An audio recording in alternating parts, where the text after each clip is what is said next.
is LBC from Global, leading Britain's conversation with Nick Abbott. Hello, boys.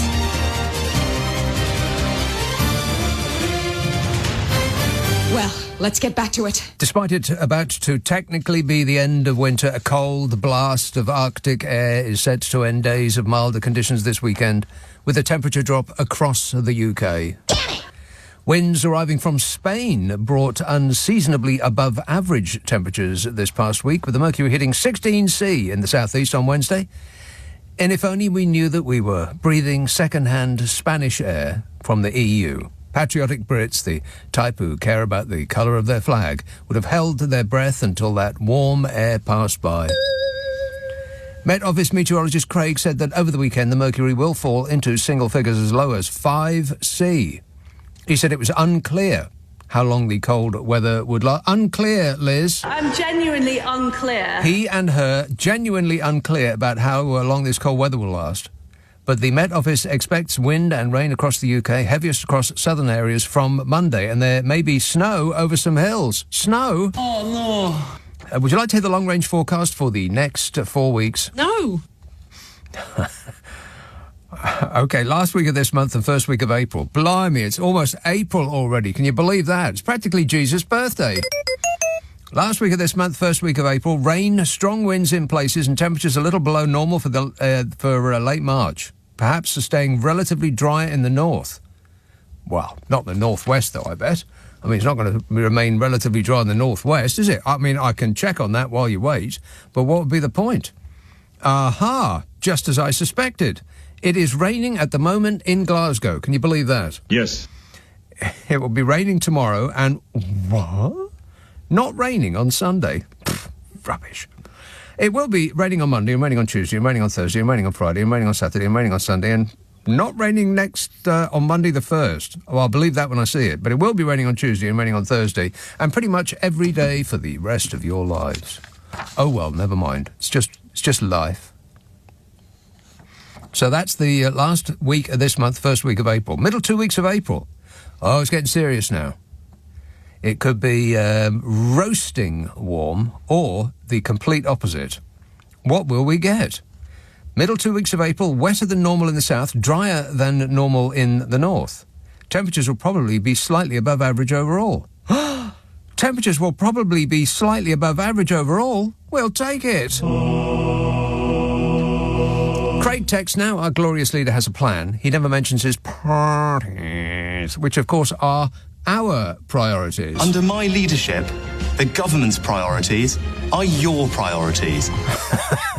He keeps getting that the wrong way round.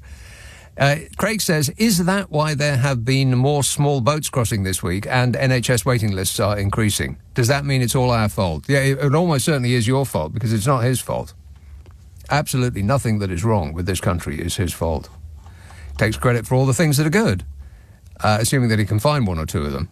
Like inflation going down, for instance. Does he have anything to do with inflation going down? No. No. Absolutely. But takes credit for it. But apparently when inflation goes up, it has nothing to do with him. World events.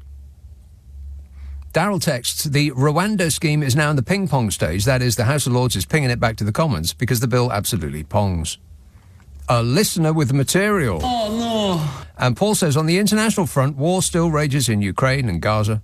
At home, the roads are so bad you have to drive like a rally driver just to avoid losing your car in a cave. A cave. A cave. Yeah, that's about right. He says, rickets and other Victorian illnesses are on the rise. Finally, though, this morning I awoke to something very serious. Fury as a flag on a shirt has changed. I almost went to the foot of our stairs, says Paul. Well, if I had any stairs, then I would certainly have done the same. So here's that. Good grief. Can you believe it? Titchy suit size today slammed Nike and the Football Association and anyone that they've ever met or are related to for changing the colours on the St George's Cross of the New England shirt, declaring when it comes to our national flags, we should not mess with them, is what he said. He said that the England flag is already perfect, practically perfect in every way. This is the same Rishi Sunak, by the way, whose own party changed the colours of the national flag when they used it as their logo for the 2019 Conservative leadership election.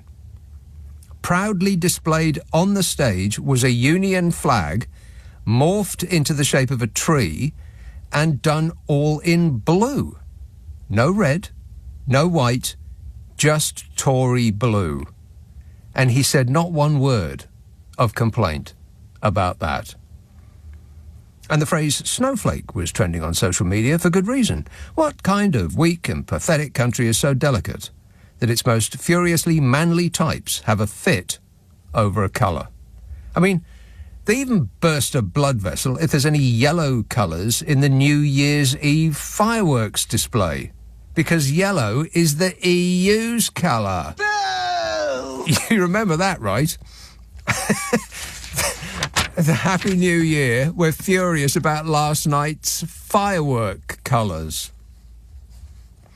And while there's raw sewage pouring into our rivers and there's potholes in the roads you could lose your car in, and social care is non-existent in large parts of the country, and the NHS has been dismantled to the extent that it really was the envy of the world 14 years ago, and now people go to other countries to get fixed, rather than wait on a list for treatment that's so long they'll likely be dead before they get better. And councils can't cope with the defunding that they've suffered by central government. And you can't rely on the police anymore, and children are going to bed hungry, and the schools are in danger of falling down, and we're trailing behind the rest of the world because of the disaster that is Brexit. And the Tories, since they came to power, have borrowed £500 billion before COVID, and another £500 billion since COVID, and no one can think of a thing that they did with it that benefited us poor dopes who pay taxes. And all we get from our leaders is that the plan is working. And with all that to contend with, what our governing party are obsessed about, positioning themselves as delicate little snowflakes whose world is going to collapse because they don't like the colour on a shirt that they won't buy for a game that they won't watch because rugby is more their thing. England's fans today vowed to boycott Nike and their, described in the papers as hated new shirt, after they offended millions of people, apparently, by redrawing the St George's Cross in blue and purple. Hands up who is genuinely offended and doesn't mind the rest of us thinking that they're an ocean-going plank. Hands in the air? While I count? No one? Mail Online have revealed that Nike has not changed the flags on any of the other of its major 2024 national kits, probably thinking that no other country is as easily triggered as we are. So they get maximum publicity playing with the emotions of the permanently offended in this country. I bet they're so happy they can hardly count. And it doesn't really matter if Nike do pull the shirt, which they probably won't, because the name of Nike has been plastered all over the media to the exclusion of pretty much everything else. So job done. I mean, their market is youth, and youth, I would imagine, are a lot less fragile than their purple-faced parents. And was there one person who was breathlessly asked what they thought who did not climb aboard the train of outrage? Speaking in Derbyshire today, a county that apparently has no problems that needs to be addressed by the Prime Minister of this country, Titchy Suit Size, of course, went big on it because these ridiculous woke wars are the best chance of him not losing the next election. I mean, they've said the quiet part out loud. This is what they're going to fight the election on. Woke wars. It's as though they're in cahoots with Nike. You set them up and we'll knock them down. Speaking in Derbyshire today, Titchy Suit Size said, "Obviously, I prefer the original, and my general view is that when it comes to our national flags, we shouldn't mess with them." Again, his own party messed with our Union flag at their beauty parade of inadequates that was the Tory party leadership contest of 2019. Ain't that right, Liz? Absolutely. Absolutely. They took the red, white and blue and morphed it into the shape of a tree and ditched the red and the white and made it all blue. Tetchy said, We shouldn't mess with the national flags because they are a source of pride and identity of who we are, and they're perfect as they are, he said. Well, if they're perfect, why did the party that sells itself on fake patriotism casually change it for their own advertising needs? And if the nation's identity and pride is dependent on a tiny cross on the back collar of a shirt that hardly anybody in the land is going to buy, and even if they watch the games they won't be able to see, then this is a rather pathetic little island, isn't it? Governed by a rather pathetic little man. And it's going to be worn during the Euros, of course, so the people who are most triggered by this won't want to watch that anyway, being as it has the word Euro in it. Plus, they've probably not got over their previous football-related fury-gasm when the players kneeled down for 5 seconds before the game began, causing people like Leanderthal to threaten not to watch. You know, that tough guy. I mean, we really are a ridiculous country now. We've fallen quite away, you know. We used to have the world's largest empire. Now we're standing in the middle of an empty, potholed road, shaking our fists at passing clouds. This is LBC with Nick Abbott. Call 0345 6060 973. Tweet at LBC. Text 84850. Hot air. H-O-T-A-I-R. Yeah, it's human-produced hot air, and there's a lot of it about. 0345 6060 973. Tynmouth. David. Good evening. Yes, Yeah. David. I totally disagree. I'm 84 this year. 84 years old. 84 years old. And I am proud of this country today. Are The you? only people I'm not proud of is people like you who enjoy running the place down. Right. What is it that you're proud of? The whole thing. Well, can you be more specific? I mean, you must have something in mind when you say that you are proud. What is it that you are proud of? Well, that we have contributed more to the defence of the world than virtually any other country. More to the defence of the world? Defence of the Western world and Western civilization. In what way? And in science and education. Did you know that the Japanese did a survey a few years ago on the most important inventions that have been developed over the last few years, and 50% came from this country. Right. No, I did not know that. Why did we need to go to Japan to get approval? Couldn't we find some round here? They did on their choice. They were just seeing who across the world. They weren't looking for us to do it. Right. So we've invented things. We did the Industrial Revolution. We were first at that. Yes. We've what else? Yeah. Well, things like the jet engines, the railways, You're just listing inventions now, David. But why are you? Okay, so you called in because you're furious about what? About you going on. It's really about this flag. Yeah, you're angry about a colour. Very angry. Yeah, right. because very angry. They didn't need to do it. Well, did you call up about the Conservative Party changing the colours of the Union flag when they had their leadership contest? It was on the stage there, big logo right there in front of your face. Did you complain about that? Was that okay for you? I should have done. Right, but you didn't though. That sort of passed you by. No. Right, Yeah, I understand. Do you complain when football fans put the name of their local football club on the cross of St George when they go to support the England team? Do you complain about that?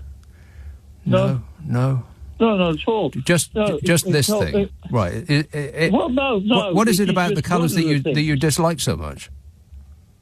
That they've taken our flag, which is part of the image of the country, and just messed it around, and it doesn't look anything like what the flag is a part of the image of a country. Right, and not just this country, but virtually all countries, it is. And this makes you angry at the age of how old did you say you were?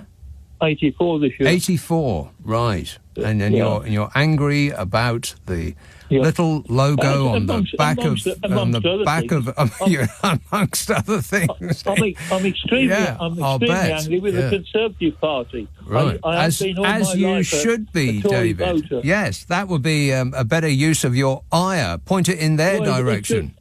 I have sufficient brain power to do more than one thing at a time. Well, that is yet to be established. No, what do you mean? What to be established? That I have the brain power? You're talking about being you are multifunctional. You are Yes, I able am. to concentrate on two things at the same time. Well, probably more than two things at the time. Well, that's actually impossible. As you are. No, as you are. no person can concentrate on two things at the same time. It is virtually. I must admit, what I would an say is impossibility. You cannot be done. you do it every night. No, I'm concentrating on one thing.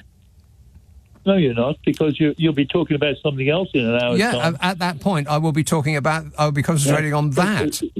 You only concentrate on one thing at a time. I mean, we could go into a long, boring discussion about psychology. Boring! But let's not. You only concentrate on one thing at a time, David. You only have I'm not talking about you personally, but one only has the ability to do that. So I'd suggest that being angry about a colour on the back of a shirt that you're not going to buy is a waste of your mental acuity. No, it isn't actually. But it actually is. It's going to kill you, David. You don't sweat the small stuff. Just let it go by. Turn off your mind, relax, and float downstream. You'll live longer. Thanks a lot, David. I knew that I was in trouble because on my screen it's written all in capital letters. I'm against the flag being changed. I'm furious in all caps, like he's shouting at me. I just couldn't believe it when I was reading the papers today. I mean, they just went on and on and on about it. I mean, good grief. This is not a serious country anymore, is it? And what makes me mad is that I'm pointing this out, and yet people's reaction, some people, like the chap I was just talking to, he wants me to leave the country like I'm I'm not the patriotic one. I want what's best for this country. This silliness isn't. This is taking our mind off what is actually happening in this country. And this. It's almost like, well, as I've mentioned psychology, the famous experiment, Pavlov's dogs. Ring a bell, they salivate. That's half of the people in this country now. The papers have a headline, Fury as, and it doesn't really matter what follows that. You're already angry. Which is why they keep using that phrase over and over again. And if you haven't noticed it, keep it in mind because you'll see it tomorrow. Betcha. Fury as. Fury as Nike refuses to pull all of its shirts, which they won't. And you'd have thought that, okay, so David's got a lot of time on his hands and he's in want of something to get his brain fizzing, and so he's landed on this today because, like Pavlov's dogs, he's salivated at the headline Fury at. Whereas before, there was no fury at the taking of our flag and that changing it into something else. It's happened virtually every year that I've been alive in one way or another. The Conservative Party being the last the last organisation that did this. Curious as that those are the ones that are making so much noise about it. They did it themselves. Not by accident, but to use it as a logo for their own advertising, to make us vote for them. That's what they did to our Union flag. Took all the colours out and made it blue. And black, I think. Or it was a light blue and a very, very dark blue. One of the two. Either way, not the original. Even though it is practically perfect, like Tichy said. And every Conservative MP who was asked to comment on this just jumped in with both feet. It was comical. Conservative MP for Milton Keynes North, Ben Everett, said, We just need Nike to do one and mess with somebody else's flag. What? That's the elected representative for Milton Keynes North, Benjamin William Everett, telling a company to, quotes, do one. Yeah, that sounds like what the Conservative Party has become, and that sounds like what this country has become. Silly and obsessed with all the wrong things. The new kit's going to be worn by the team at the Euro 24 events, and the row over changing the traditional Red Cross threatens to overshadow a tournament Gareth Southgate's side are among the favourites to win, says the Mail. Yeah, well, you can count the number of tournaments that we thought we were amongst the favourites to win and then didn't. You could count them, but you're going to have to put a long period of time aside to do it. It's going to take you ages. I mean, what was the excuse before? Because this is going to be trotted out again if we come up to our usual standard of catching an early flight home. That colour has emasculated our boys, they'll say. Turned them all gay, it has. They'll say, go woke, go broke, they'll say. On repeat, forever. And that's what this is about, by the way, I think. England's most capped player, Peter Shilton, said today, this is wrong on every level. I am totally against it, including the price that Nike is going to charge. Well, yeah, I'll get to that in a minute. I mean, wow. Never mind about the colour. Talk about nerve. Good grief. Can you believe it? Peter Shilton said, I don't agree with it. It's woke. Oh, for crying out loud. Woke. Anytime you hear somebody using the word woke, warning, just back out of the room. Don't make any sudden movements. Just smile and just disappear. Woke. He said, if you're going to put the St. George's Cross on a kit, which obviously Nike have done, then just put it on with the traditional colours, like the 3 lions. It's traditional. And I looked in vain for what Peter Shilton had to say when Umbro provided the England team kit in 1988. Do you recall? When they used the Cross of St. George on the front. A lot. Several times. And just used the colour red to describe it. No white at all, just shades of red. And do you know what I found that Peter Shilton said about that at the time? Nothing. Now, it's possible that he did, and that I couldn't find it, but go ahead and try. And then there's the Culture Secretary. Oh, for... the Culture Secretary. Well, I'll get into that in a minute. I mean, this just is... I'm up to my eyeballs. I'm at my giddy limit, whatever that means. This is LBC with Nick Abbott. Call 0345 6060 973. Tweet at LBC. Text 84850. Thank you for holding. Your call is important to us. Yeah, hey, Patricia, in Lambeth, your call is important to us. We appreciate you holding. Yes? Yes, Patricia. You want me to speak now? Well, against my better judgment, I'm going to say yes. Right, you want me to... A first-time caller? No kidding. Right, I am. I'm 88 years old. 88 years old, yes. Made it. 88, 2 fat ladies, because you can't say that anymore.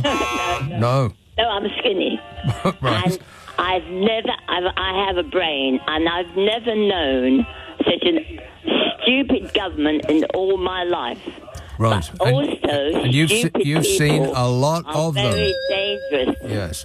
Stupid people are very dangerous, yes. The danger is that they will answer the question, who would you like to vote for?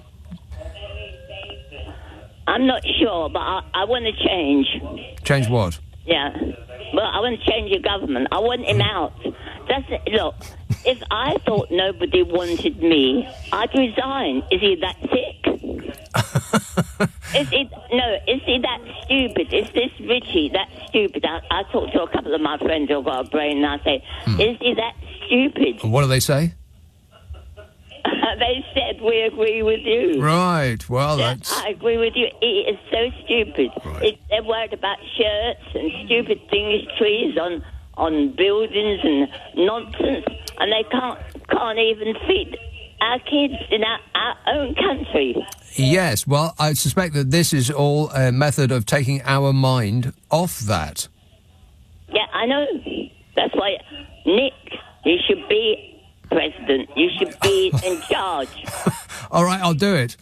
As long as I can start, well, not first thing Monday morning. Can I start Monday after? Well, Monday's a bit of a down day for me. Can I start on Tuesday? Make it Wednesday. I'll do Thursday and Friday. How about that? Yeah, as soon as you can. All right, okay. Leave it with me. Thanks a lot, Patricia. Giving the government hell. There you go. Patricia has spoken. She's got a brain and knows people who have brains. That can't stand the man. Thanks a lot, Patricia. Appreciate it. James texts, why are England fans furious that they're changing the colour of the flag on the shirt? Surely it was grey when they saw them win it on black and white TV in 1966. Yeah, that's right. Yes. And Rob says, I thought this lot were against cancel culture and now they want to boycott Nike and pressure other people from buying it. It's always the opposite of everything that they say. When they shout snowflake, the people that are doing the shouting are the most easily offended. When they say that they're all about free speech, they mean they want to be able to say anything they like and would like to put you in prison for doing the same. These are the rules. And the Culture Secretary, she weighed in on the Culture Secretary. Anybody? Anyone at all? No? Lucy Fraser. No, me neither. The Culture Secretary, Lucy Fraser, tweeted, fans should always come first. And it's clear that this is not what fans want. Well, it's not what the permanently furious who have been whipped up into a froth by the newspapers have said that they want. If the papers hadn't said anything at all, they wouldn't have piped up. She says, our national heritage, including St George's Cross, brings us together. Which is pretty rich coming from a minister of a government whose every action seems to be designed to pull us apart, to divide us for political gain. And doesn't the Culture Secretary have better, more pressing things to get on with than staring at social media and trying to get likes with her little tweets? Unless the title of that position really is Culture War Secretary, in which case I understand. But I believe that she's the Culture Secretary, not the Culture War Secretary. And the press dutifully printed the more unhinged, all capitals post on Twitter, as though the frothingly indignant somehow represent the rest of us. The rest of us less delicate and unhinged Englanders, who the fury mongers always yell at to get out of our country if you don't like it. The difference between us and them is that we want to improve the place. They don't care how bad it gets, you still aren't able to say anything bad about it. Of course, in the comfort of their own front rooms, they'll complain and complain and complain. But because they are doing it, that's not unpatriotic. If anybody else does it, we should get out of our country. Like I said, I've come to the conclusion that this is now a silly place. If we're leading the world in anything, it's silliness. Speaking of which, Alex texts, 7 silly bins continues at pretending to be the Prime Minister despite being absolutely terrible at it. He really is. He says nobody voted for him, nobody likes him, nobody wants him, yet still he remains. Instead, he threatens his own MPs and taunts the public by saying he'll call the election. Rishi Sunak isn't just a very naughty boy, he's the Black Knight from Monty Python. Yeah, I think the Labour Party are now on double, as far as polling is concerned, they're on double the score of the Conservatives at the moment. And there's Rishi Sunak saying, "'Tis but a scratch." He's got it right, though. Nobody voted for him and no one likes him. And I bet that irks Titchy Suit Size the most. Because I bet he's sort of wafted through life on a perfumed cloud of loveliness, never having heard the word no. Well, he's going to have to get used to it. I think that actually informed... I mean, apart from the money and the access to information that comes with being in the top job, apart from all of that, and the influence and the free helicopters and, you know, all of the rest of it, I bet he just wants to stay there until he can beat his own popularity into us, as though it's our fault that we don't like him.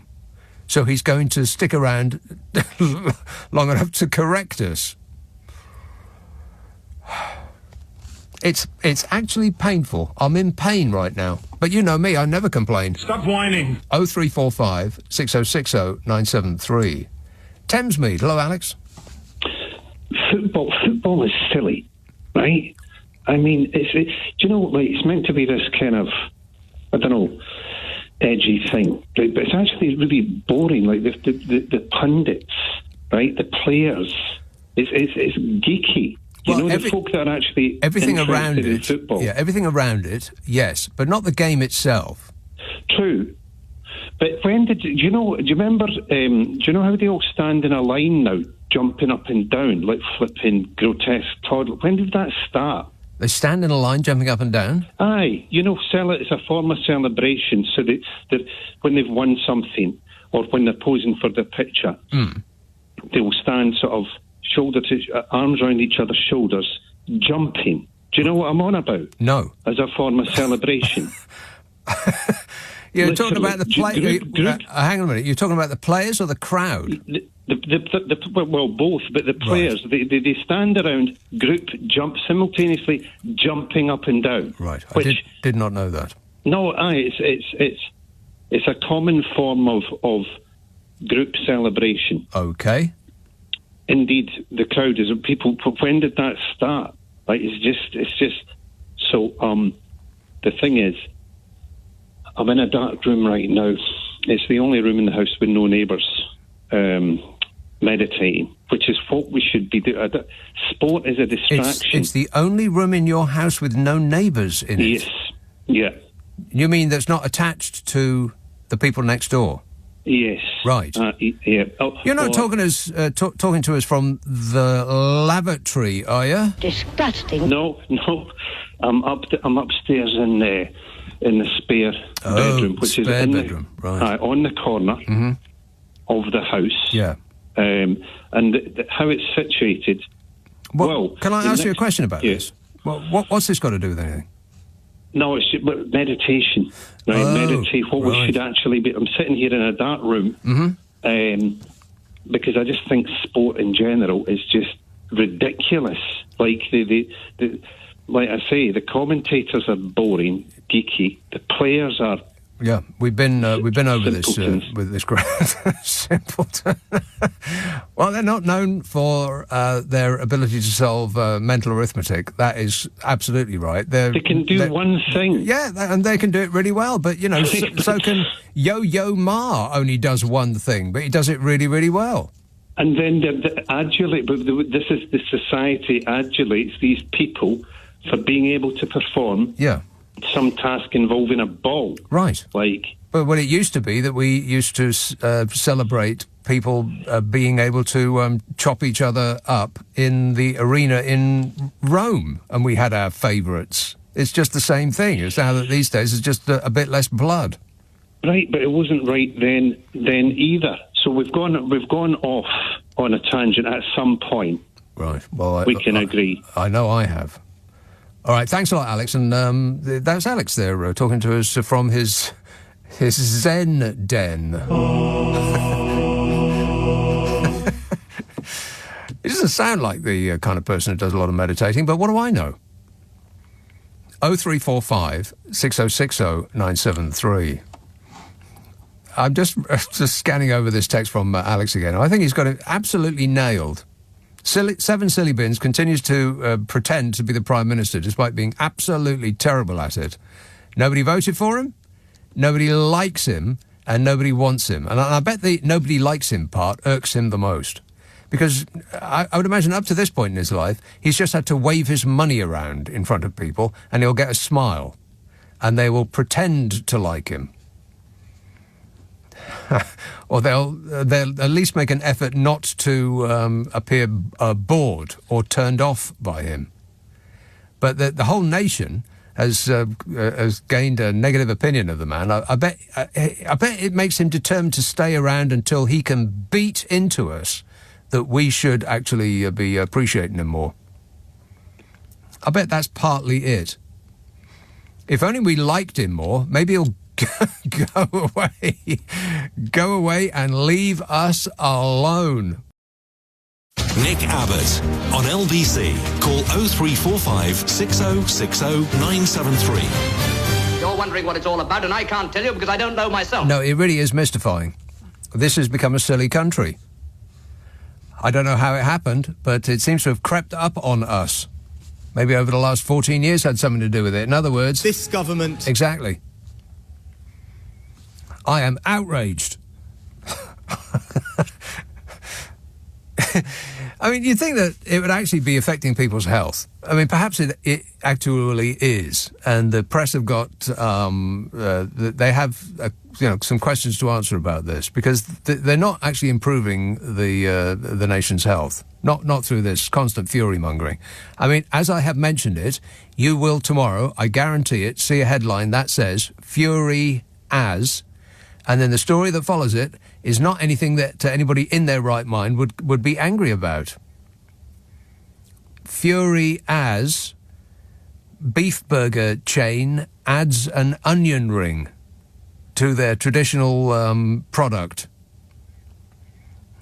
Or for Fury as, cute puppy isn't that cute. You know, just absolute nonsense. It's the same people who write the headlines, fans go wild at, which could be the same blooming story. Fans go wild that burger chain puts an onion ring in its products. Fans go wild. It's. I think that artificial intelligence is alive and well, living among us, writing our newspapers. Affirmative. And there's not much. There's artificial, all right. Not much intelligence. Not on show so far. We wait in anticipation. Southall, hello, Manesh. Hello, Nick. How are you? Good, thanks. Let's have this discussion. Come on. Let's have a bit of fun out of this. What? This is just, Hang on, back up. I couldn't understand a word you just said. What? Sorry. Let's make some fun out of this. Let's have some fun. Well, what's going on right here now? This is wokeism gone mad or what? Yeah. Okay. I'm understanding a few more of these words. Yes. My ear is becoming tuned. Are you refreshed by any chance? No, I'm actually intoxicated by what happened. He's intoxicated. Booze. Really, I had no idea. You surprised me. Thanks a lot, Manesh. There's only one person who's allowed to be out of their mind on this show, and that's me. 0345 6060 973. Plus, if you can't actually say the word intoxicated, then you shouldn't be allowed to use heavy machinery, by which I mean your phone. Intoxicated.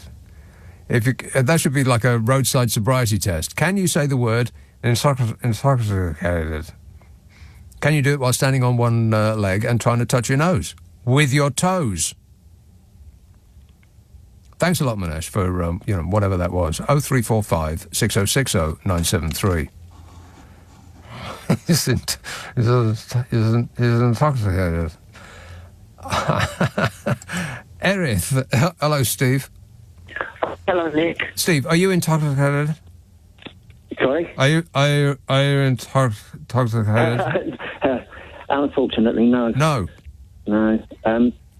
No, I'm not. But I might be able to infuriate some people. Uh-oh. Here we go. I don't do internet or anything like that, but a while back somebody showed me something on the internet with the Union flag, and somebody had dissected it into quarters, rotated the quarters, joined it back together, and it come up with a swastika. Right. Yeah. I've got something more in tune with... Who did that, though? Who was it who did that? Was it I don't know, it's one of these internet things. His Majesty's government, by any chance? No. Possibly. No. Yeah, I've got something, like about, the craziness of this country. Yeah. I had my gas meter removed January last year, and the other day I got a letter from the gas company saying that Where's anyone your meter? who's... No, it's worse. Anyone who's had the meter removed and it's been 12 months or more, they need to come round and check that it was done properly and capped off safely. Right. Well, that's just good advice. Yeah, but wouldn't they want to do that immediately? Well, that is also a good point. Yes, wouldn't they want to do that immediately, as in straight away? If they were concerned that there's gas leaking, then they might want to fix that problem toot sweet. Well, I smoke, so I haven't blown up yet, and right. There can't be carbon monoxide because, well, I wouldn't be here now, would I? No, I guess not. Yeah. It does seem a bit strange. Yeah. Well, add it to the giant pile of strange that we are living in the shadow of. Yeah. All right. Okay. Keep your eyes peeled. Thanks a lot, Steve. I would advise you not to go to sleep. Just don't go to sleep. Not now, not ever, never. Text and emails. Mike says, Nike, just remember, go woke, go broke. They won't sell any football shirts. No one will buy, spelt wrong, any of them. B-Y-E. No one will buy any of them, says Mike. Apparently they're practically sold out already.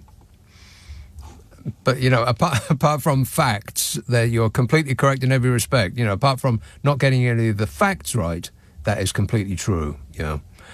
0345 6060 973. East Yorkshire. Hello, Mike. Hi, Nick. Yeah. Quick bit about the flag. I'm sick and fed of it being on, but I thought this might discourage a few callers. Right. I've got a scintilla of sympathy with him if the cross was on a white rectangle on the collar, because then they could say it isn't the right cross on the flag, because it would resemble St George's flag, but it isn't. It's on a blue collar. So by that rule, if I buy a blue or a yellow T-shirt, put a perfectly good red cross on it, and walk down the street, am I going to get attacked because I've got the wrong background colour behind the red cross? Is it completely mental? Yeah, in beautiful downtown Beverley in East Yorkshire, then it is quite possible that you will be attacked, Mike, but not necessarily for the colour of your shirt. But the other one, you might be going to cover this one later on, but what put the icing on the Attack Ill People cake this week was Mel Stride when he, paraphrasing it, he said, if you think you've got mental health problems, man up, go to the doctor and go back to work, because work's good for your mental health. Right. I'm paraphrasing it, that's what the man said. What does he think he is, a psychologist or a doctor or something? He's completely mental. I got signed off years ago for work anxiety. And it was lucky the doctor put work anxiety on, because I've got firearm certificates and shotgun certificates. When the police came round, they said, good job it said work anxiety, otherwise we could have had a problem with it. And we talked to your doctor and he said, oh yeah, it's only when he's at work.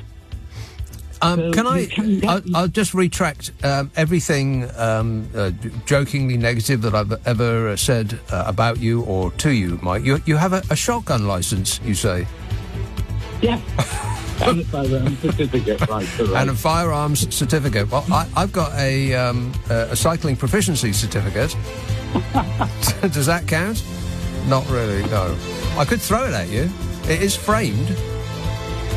Thanks a lot, Mike. 03, and I really mean that. No, thank you. Thank you. Appreciate it.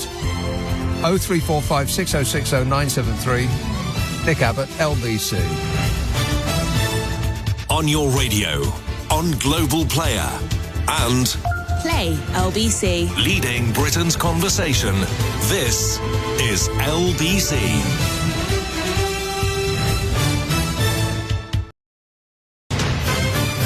This is LBC from Global. Leading Britain's conversation with Nick Abbot.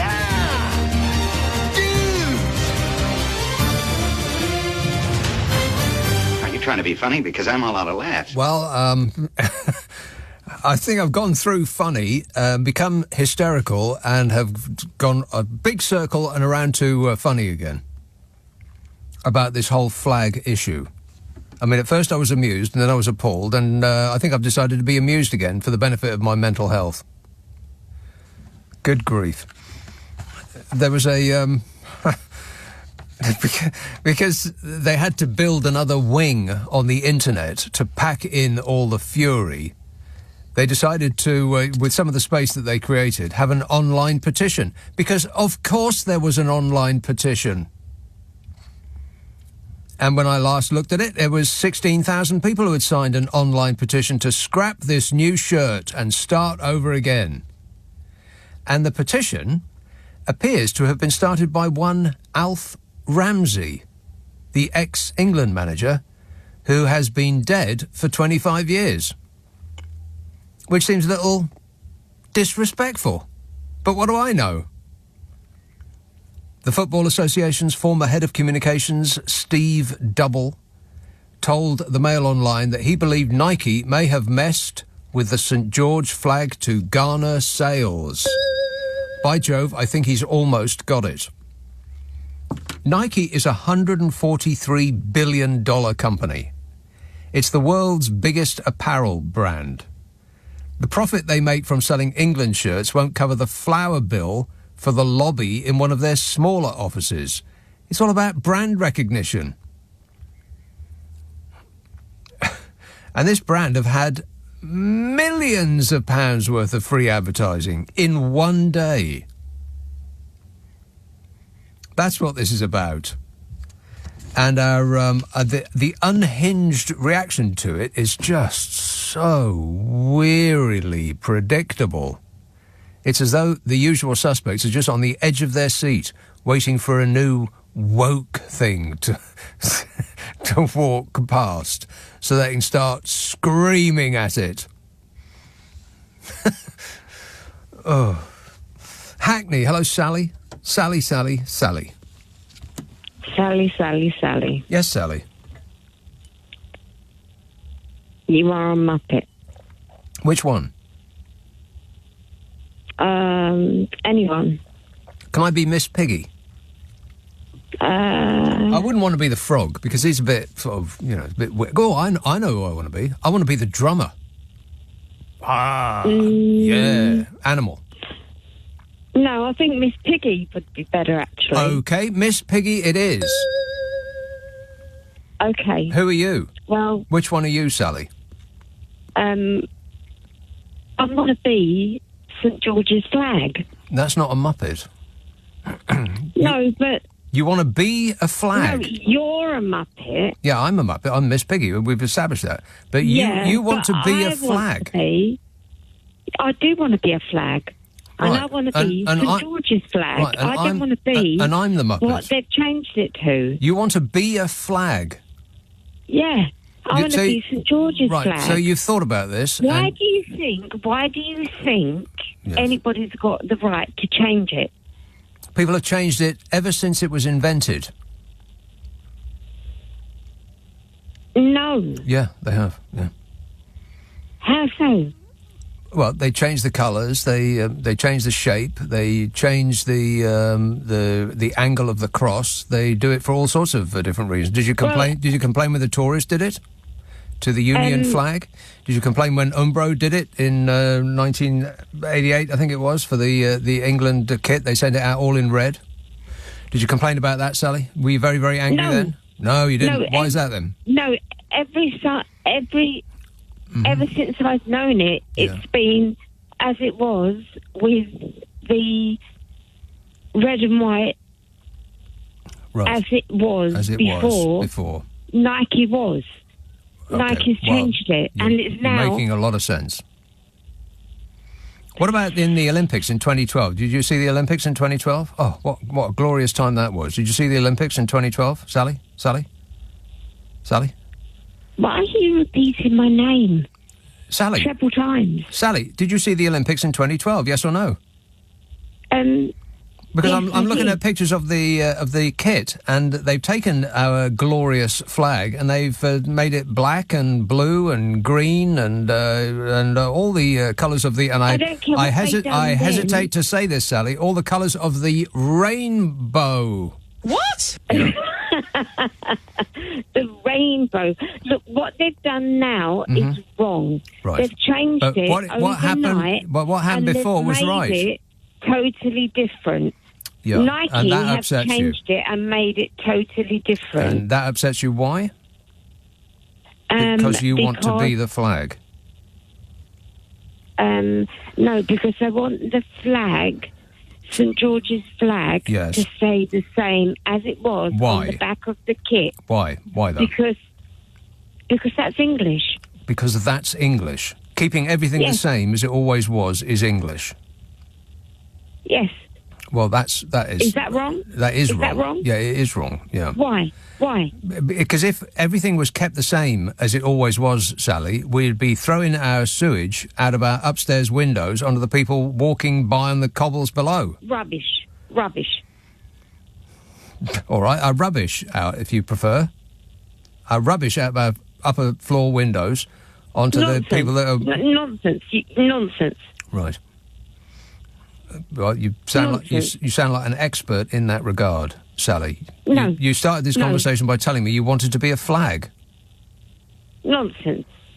My thoughts precisely. No. I called you a Muppet. Yes, and you Miss said Piggy. you wanted to be... No. Don't try and all change it round onto me. No, I'm not changing it round. You said I'm a Muppet, and then we decided I'm Miss Piggy. To amuse us. You are there to amuse us. And you love to change it all around. Oh, I'm here to amuse you? Like a clown? I amuse you? Thanks a lot, Sally. I think she's speaking to me. There's nobody else here.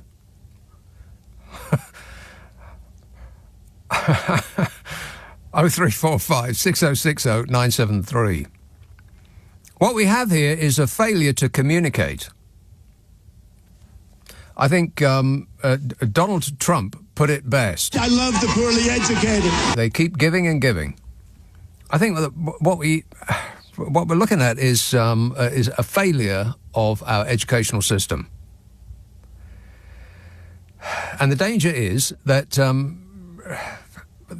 eventually the public will be asked its opinion on something important, like what the next government should be, for instance. And based on their judgment up to this point, I'm not that confident that they're going to make the correct decision for the benefit of the nation. Is anybody making sense yet, including the host? No. 0345 6060 973. They had a petition. I didn't bother actually looking what the how many people had signed it just before I came on the air, but I'll assume that a lot more than the 16,000 that had signed it this afternoon, because this story just blew up all over the internet, and people were expressing their indignation that something that has been changed thousands of times before has been changed. Because when it happened before, they were totally okay with it. Nobody raised a finger of complaint. Now, oh, holy mackerel! It's like the future of this country is at stake. and the winners? Well, there is one winner, Nike. People have been saying their name virtually with every breath they breathe for an entire day. All of this free advertising. It's incredible. It's almost as though they know what they're doing. Some England fans, egged on by people online, no doubt, because I doubt they would have put two and two together, claim that Nike's modification of the St George's Cross has left it looking more like a gender fluidity flag than the national emblem. Okay, Hands up in the football fraternity who are familiar with the gender fluidity flag. Keep your hands up while I count. No one. You'd never even heard of it. I hadn't. I didn't even know there was such a thing. And I bet you didn't either. But it doesn't prevent people from being very angry about it. And that, I think, is what this is about. And if it was a play on that, on the gender fluidity flag, what better sport, in what better country to get the maximum splenetic fury than football in England? I mean, we are almost comically predictable. To sum up then, no one had a problem when the football kit changed the colours of the Cross of St George before. Literally nobody said a word.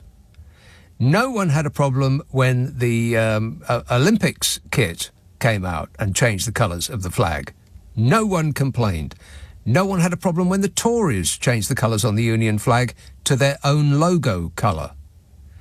The problem came when a sport that still clings to the idea of being 100% straight, like a 1970s advert for aftershave lotion, gets a bit of an almost invisible, gayish makeover. At that point, the touch paper was lit and the non-yellow, non-EU fireworks went off like it was the 5th of November. Which does rather make you wonder about the people who are making the biggest fuss about this. I mean, just how desperate are they to project the image of being not at all, even remotely gay, despite going around with the name of their favourite moisturised bottle blonde player on their backs? Which sounds ever so slightly gay to me. Nick Abbott on LBC. Call 0345 6060 973. Okie dokie. 0345 6060 973. We're doing the wokey cokey. You know, what people should actually be angry about is that a replica shirt, the one that I'm talking about, costs £124.99. What? Because I didn't realise that there were still things that did that, the 99p thing. Because if they say it's such and such and 99 pence, then you are the assumption is that you will think it's significantly less than if they just rounded it up with the extra penny and said 125. But the problem with £124.99 is not the 99p that's throwing you off, it's the three numbers before it, and that there are three of them. People aren't going to think, oh, well, it's not £125, it's £124.99. That sounds like a bargain, that does. I'll have two. £124.99 for a piece of polyester. There must be about 50p to make. Go on, assuming you've still got the energy, be angry about that. I double dare you. 0345 6060 973. Let's have, who's been waiting the longest? Oakhampton, hello, Rose. Oh, hello, Nick. Rose. It's just three little points. Yes. Are you very, very, very angry? Are you very angry? How angry are you? Well, honestly, the funny thing is, Nick, and this wasn't one of them, I'm so less angry now because I've been laughing ever since you appeared on the blimmin' radio than I was earlier on, you know, hearing about these the terrible things you hear about. Yes. Which we will not venture towards. Right. So, actually, no. I'm actually, for the first time for ages, I exaggerate slightly. Not angry. Thank you very much. You're feeling serene. Wow. I wouldn't go that far. Have you got your own Zen den? No, I'm sat in bed, actually. Oh, well, we could call that a Zen den. Well, you could if you like, but if you took one look at it, I think you'd change your mind. Oh. Now my imagination is racing, Rose, which is not good, considering we're talking about your bedroom.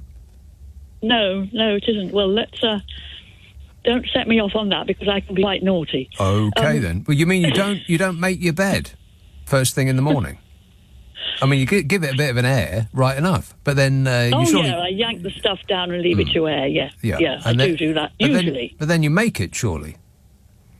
Because Let's otherwise... not go there. So that's a no. Oh, really? Isn't that awful? Disgusting. Yes, I think I would disgust you, actually. I often ponder on that.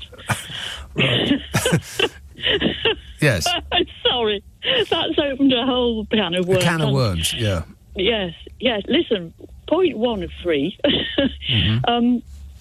Yes, St. George's Day just means to me the 23rd of April, and it's far more important than Old St. George. It's my first day of sobriety, and it's a long time ago. I'm not going to tell you what year.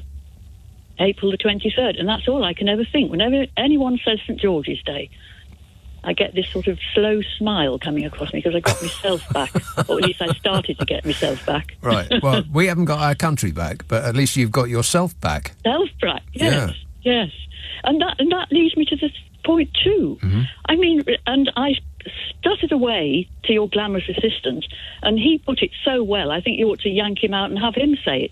Have we only got a flag to be our identity? Are we so desperate for something to be proud of? Well, I realise they say it's a symbol, but I mean, to be that desperate about it, they can't be very secure in their belief in British identity and how wonderful we are. I find it rather worrying, actually, that our British identity is such a delicate thing that it can be ruined by the shade of a logo on the back of a football shirt that you aren't going to buy and on TV won't be able to see.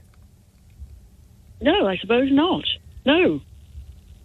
And I agree with you about football game, actually, going way back. I mean, now I haven't got to tell you I don't see it, but I mean, it's a marvellous game. Yeah, absolutely. Well, it's the only game, really, I mean, outside of the Olympics, when I'll watch anything, it's the only sport, really, that I'm interested in watching. Everything that surrounds it, including, in large part, the people in the stands, I don't really appreciate at all. Because they seem to be, I don't know, what's a nice word for saying morons? They seem to be morons, Rose. Yeah. There seems to be a large moron community in the stands at football games. Yes, it does. Almost as though they're living in another decade. Yes.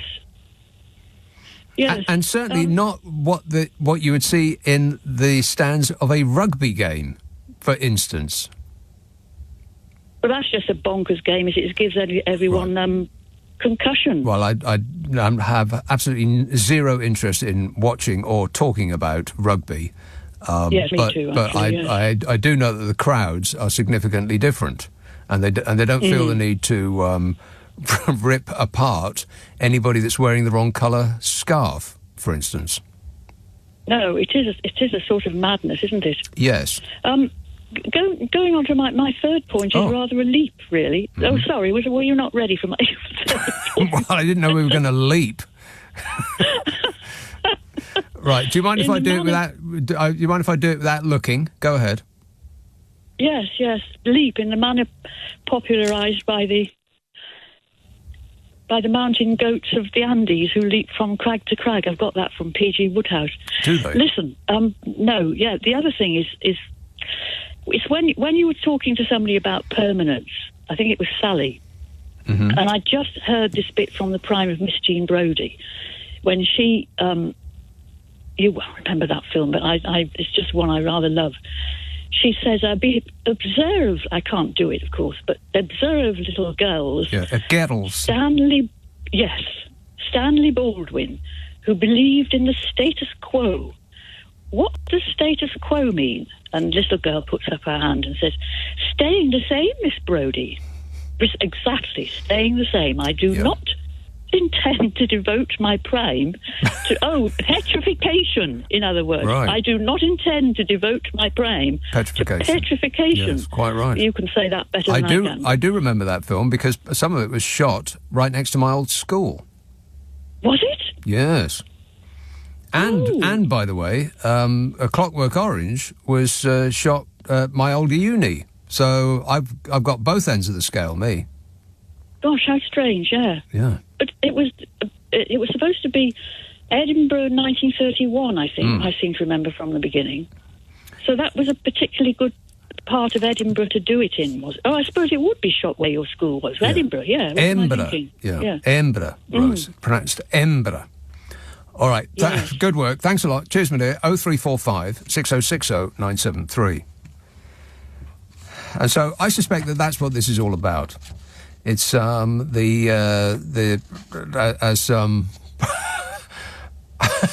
the barman on The Simpsons once put it, I think it's about the swishification of our national sport. Sources told the Daily Telegraph that there was no connection between the new flag colours and the rainbow armband that Harry Kane was banned by FIFA from wearing in support of LGBTQ plus people at the Qatar World Cup last year. Plus. You imagine being a plus. I'd be outraged. What, I don't get a letter? I'm just a plus? And by the way, keep in mind that we lost the World Cup last year because of that armband, according to commentators. Why can't they just concentrate on the football? Said the apoplectic Culture Wars warriors, as though the colours of the armband had seeped into the bodies of the England players and rendered them useless. It's thought that the flag rejig was the product of a Nike designer. Oh, I bet he hasn't stopped laughing. And was then signed off by the FA. The Football Association will not disclose which department was involved in the sign-off. And you know why? Because, of course, the press will track down the individual at the head of that department and they'll call him the enemy of the people and his windows will get put in. Or her windows, sexist. The FA said it's aimed at honouring the classic colour regime of 1966 training gear used when England lifted the World Cup 58 years ago. But it's probably best not to remind certain types about that because they'll go all dam-busters and Battle of Britain on us and have a patriot-gasm you could see from space. We fought them in the penalty area and we fought them down the wings and we haven't won a bean in about 60 years, but that's just us lulling the enemy into a false sense of security, that is. Like the Prime Minister. We got a plan. And the plan is working. We have a plan, or you just go back to square one. That's why it's so important we stick to this plan, because we have a plan, we put that plan in place, where there is absolutely no plan. Right? We have got a plan, that plan is working. If we stick with it, we can deliver a brighter future for the country. But like my main message is plan, no plan. Yeah, well, he's got me convinced. He's the Prime Minister of this country. Can you believe that? No. I rest my case. This is a silly country now. And I will not get out. Well, you go and live in the European Union. You like it so much. No, I do not want to go and live in the European blooming Union. I like it so much. I prefer to improve this country rather than it being this sclerotic state of what was the phrase that that last caller used? Misgene Brody. I do not wish to be set in concrete. Something like that. I can't even remember that. What am I... it's amazing I remember that I'm on Friday, Saturday and Sunday. I was just speaking to her and I can't remember what she said. I am a disgrace. This is LBC with Nick Abbott. Call 0345 6060 973. Tweet at LBC. Text 84850. Do not panic! Do not panic! We are trained professionals! Yeah, we're being led by trained professionals. Can you believe that? Alan says, I won't be buying the New England flag, the New England kit because of the flag. I won't be buying it because it's £120. Alan, it's worse than that. As Simon explains, he says, my actual concern is that the official authentic replica shirt costs £124.99 or £119.99 for a kid's one rather than the changing of the flag. £119.99, not £120, because, you know, that would be ridiculous. No, it's £119.99. Much better. The savings you'll make. I mean, if you bought a lot of them, you actually start making money. I can't believe that they cost that much. How ridiculous is that? No one should buy it because it costs that much, not because of some silly logo on the back that you probably wouldn't have noticed if the press hadn't written stories with the headline "Fury as." And Colin says, Rishi Sunak and Skier are competing to be the most outraged about the multicoloured St George's flag on the England football kit. Please can they compete to improve our welfare, prosperity and happiness instead? Let me think about that. No. No, they don't appear to be in the business of improving our health, wealth and happiness. I can't believe it. I looked it up. Sir Keir Starmer. Why do they insist on giving him his title? I mean, there's no rule about that. We didn't used to call him Mr. Keir Starmer, did we?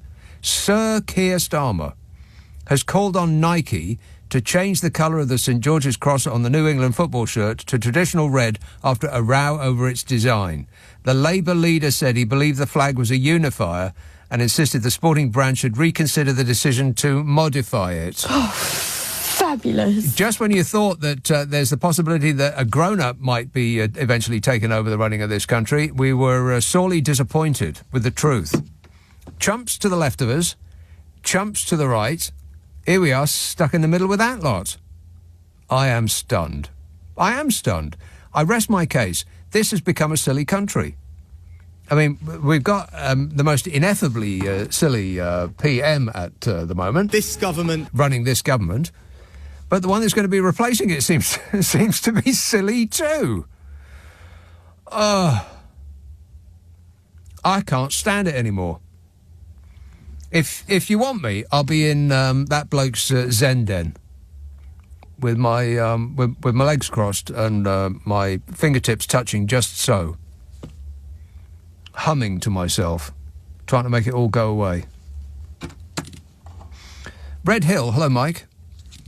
Oh, hi there. Hello there. Can you hear me? No. Okay, thank you. Well, I've got a theory. Yes. The gammon, what I call them like the angry people, the gammon, they get very angry. Yes. They go through certain stages. Okay, so they used to be angry at the, like Islamist, Muslim, and that was their first thing. Mm-hmm.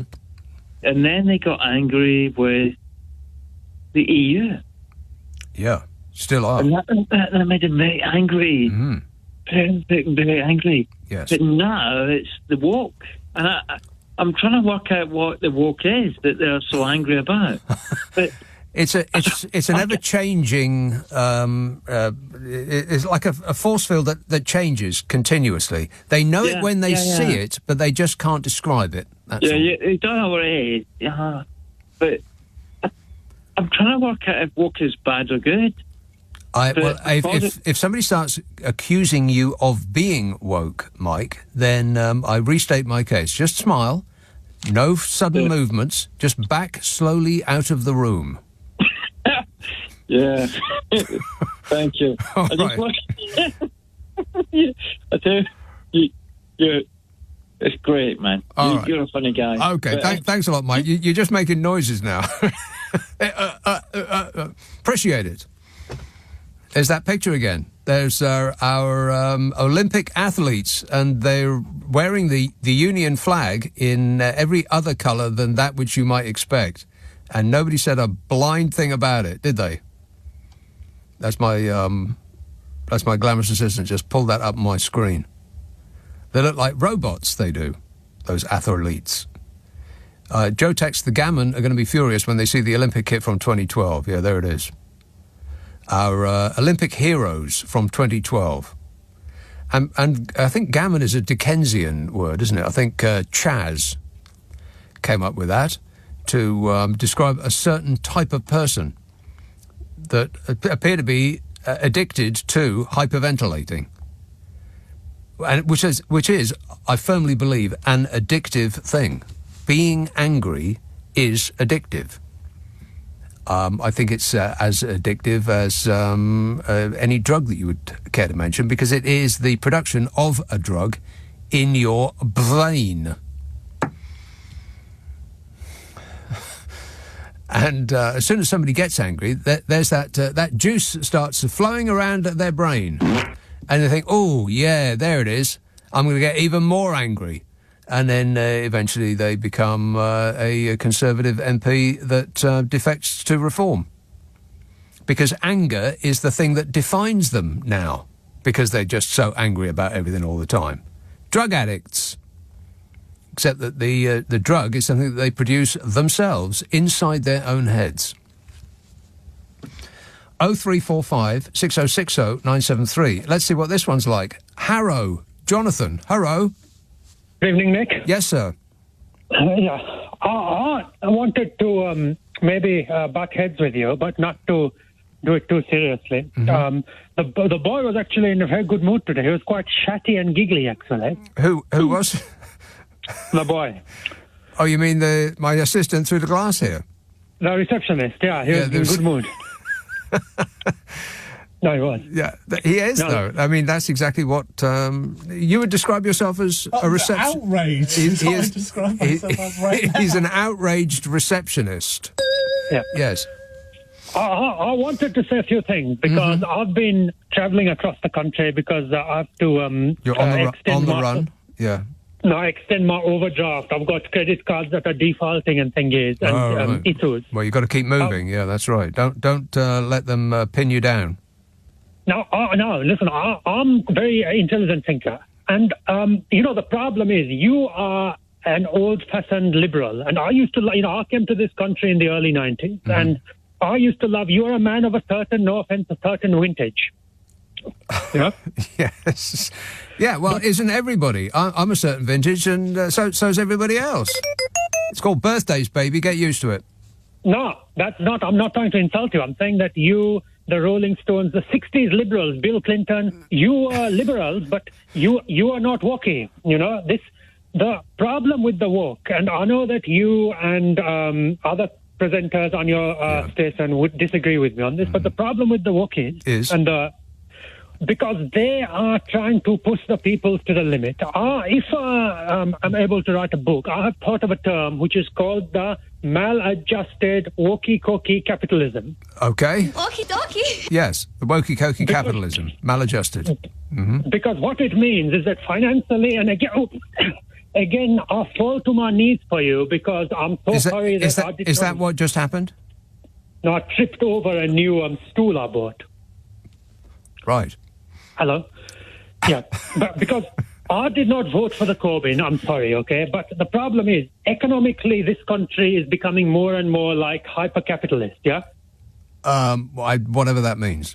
What does that mean? No, but like the rich are getting richer, the poor are getting poorer. Yes. Rishi's getting richer. Yeah, no doubt about that.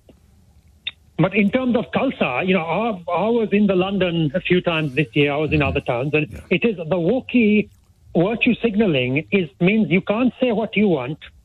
You are continually assailed by, like, for example, I was on a train recently and the ticket inspector, she was an obese woman. Now, if I say that to any radio station, they will say I'm a sexist anti-feminist. Yeah, at the very least, yes. And she was, everything, all the trains were late. They were in London. It is this rude boy culture where now I'm not a racist, okay? But no, listen, come on. I got into an argument with an old Indian uncle and a young black chap, and they were both sort of doing the wokies, Mm-hmm. And nowadays you have to wear your LGBTQIA plus tag. Yes. Yeah, which is like rainbow. Now, I've got nothing against the gays. But no, come on. Your generation were about equality and free rights. But why do we, and you can't say this in civil society, in a train station, why does the train station name have to be in a rainbow placard? Because, a lot of countries, they have their flag. Yeah. They are, when I come here, it was a bit more racist, which is not a good thing. Which station had a rainbow flag? If you step onto Southampton station, it says Southampton, and then you've got the gays flag behind it. In Southampton? Now, you step onto the station, and it says Southampton, and then there's a rainbow right behind it. Now, why could we not? And I don't want to anger you, Nick, because, you are one of the few presenters. Are you sure it wasn't just an actual rainbow? No, because this is the Wookiee. The Wookiee means you have to walk on the street almost with your mouth shut. And could I just quickly say something? People have now listen, quickly. People have a breaking point. You know the Harry Potter boy? Yeah. He is the nicest celebrity you will meet. But even he, when the paparazzi put cameras in his face, he said to them, "Excuse me, I don't want to talk today." Even the Ed Sheeran, even he said to one of his assistants in an interview, "Please, could you let me talk?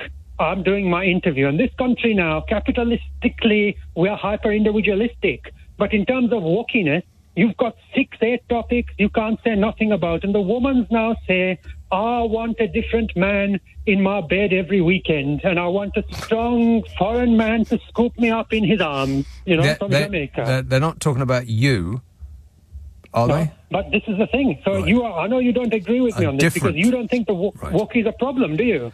Not as you've described it so far, no. But then I am having trouble keeping up. And at that point of general confusion, I'm going to have to leave it there, Jonathan. But I appreciate that. Whatever that was. Whatever that was. The Harry Potter boy. Nick Abbott on LBC. Call 0345 6060 973. This is absolute tosh. Hey, what does Nigel think? Has anybody thought to ask Nigel what he thinks? I bet he's absolutely furious, he said.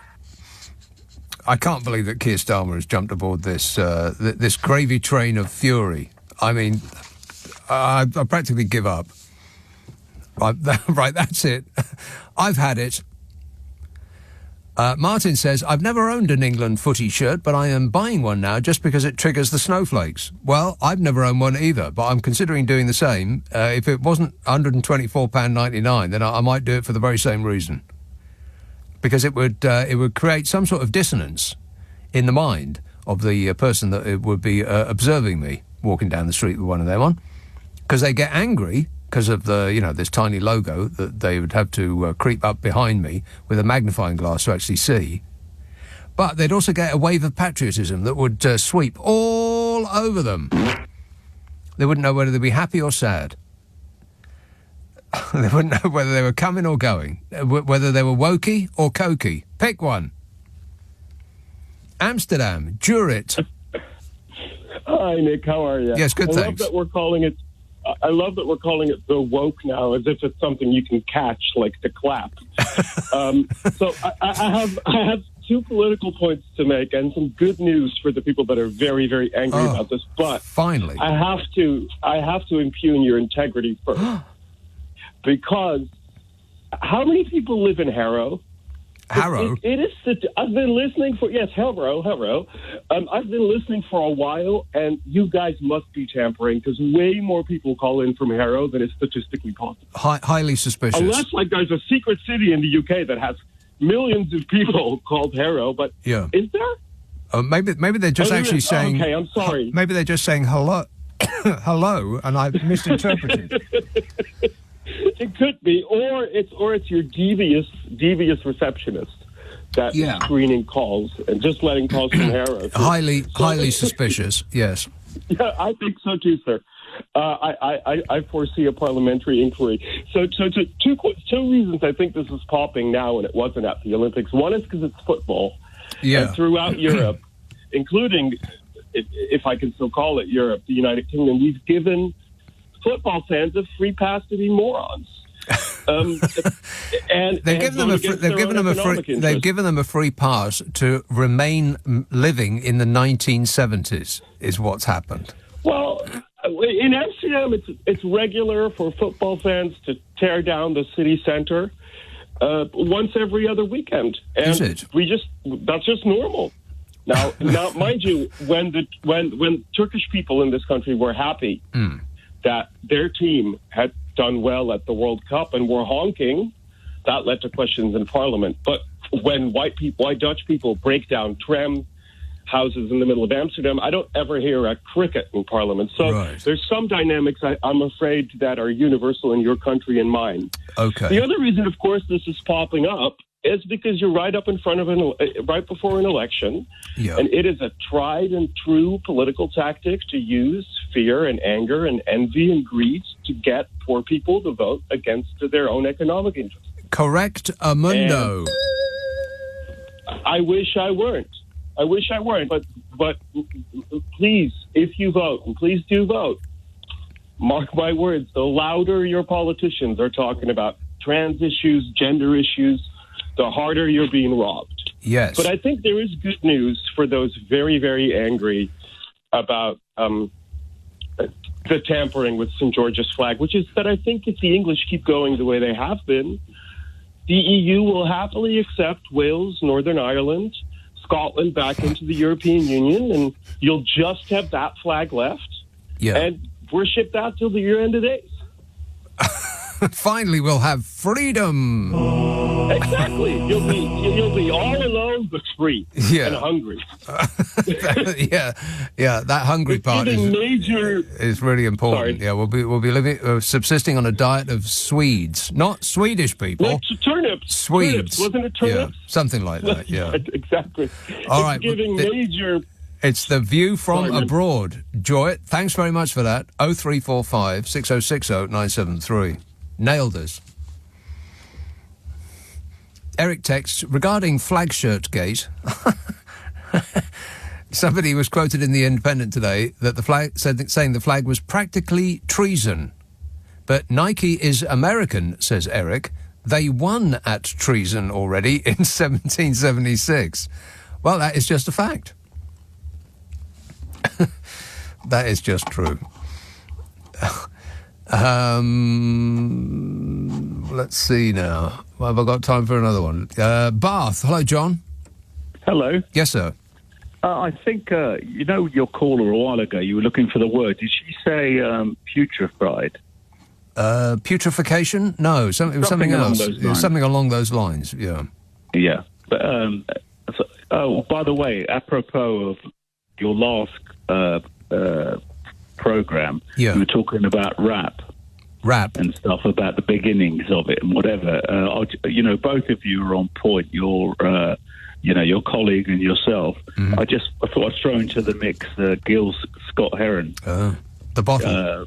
The revolution. The revolution will not be televised. Yeah. I think that's kind of respected by a lot of rappers. Yeah. Respect. REPECTP. Yeah. Respect. Just a little bit. Sing. Indeed. In terms of this shirt debacle, the faux pearl clutching that's going on. Have they actually thought about the fact that Nike is a German company? American, surely. American, surely. I thought it was originally German. No, I think that's Adidas. Well, either way, if you don't like the way they actually deal with your flag, don't give your intellectual property to another place. Well, that's a good point. Yes. I don't know what kind of money is involved, but I'm sure that somebody's making a boatload. Yeah, but that's the point. They go on about patriotism, but they're happy to farm this stuff out all over the world. Yeah. It's like, if you're that patriotic, make your bloody tops yourself. Yeah, make them in this country, because it may be an American company, but I bet that the tops are not made in America or this country. No, they're probably in Bangladesh. Well, I bet that it's in China. China, yeah, probably.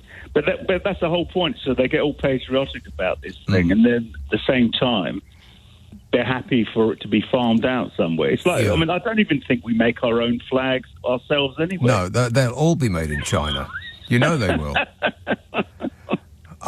What I am always mystified at is how people in Iran can get hold of the British and American flags for their little burning ceremonies. How in Iran would you get hold of an England flag?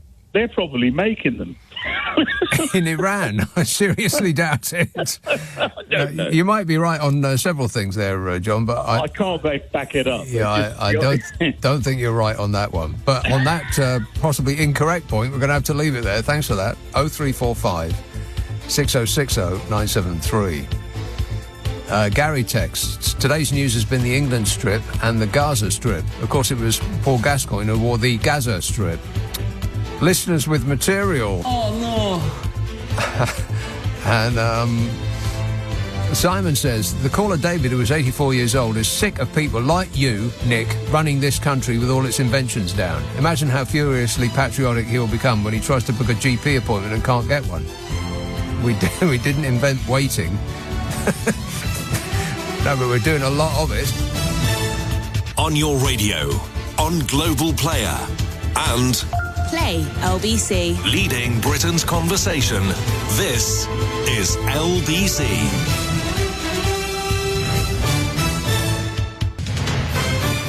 This is LBC from Global. Leading Britain's conversation with Nick Abbot. Hi, honey. How are you?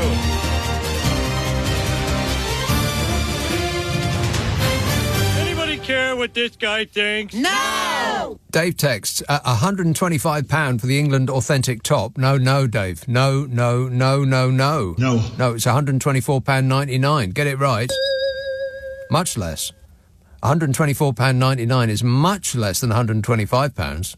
Any fool know that. He says, at £125 for the England authentic top, I'd want the cross in 18-karat gold. Never mind about purple. That's right. Correct. Yes. And Frank texts, just wait till they find out that St George wasn't even English. He was Greek from somewhere that's now in Turkey. I suggest that you don't push them, Frank, because they're close to the edge. Plymouth, hello, Julie. Is that Nick? Yes, Julie. Is that Julie? Thank goodness yes, thank goodness you're there. The St George's complaint line is busy, so thank goodness I got through to you. Yeah, that's right.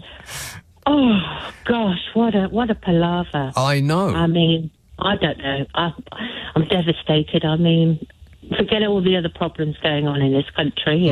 What problems? In every town, and like child poverty and mental health problems. I mean, all the problems up and down. No, the government has a plan for all that. We have a plan. Yeah, they've got a plan. Yeah. Yeah, and I feel very reassured. And I am disappointed that Sir Keir came out with his worries about a flag. Me too. I mean, for crying out loud, just have a bit of backbone. I mean, he's just trying to extricate himself from what he imagined would be a gotcha. Oh, well, you're not patriotic then, are you?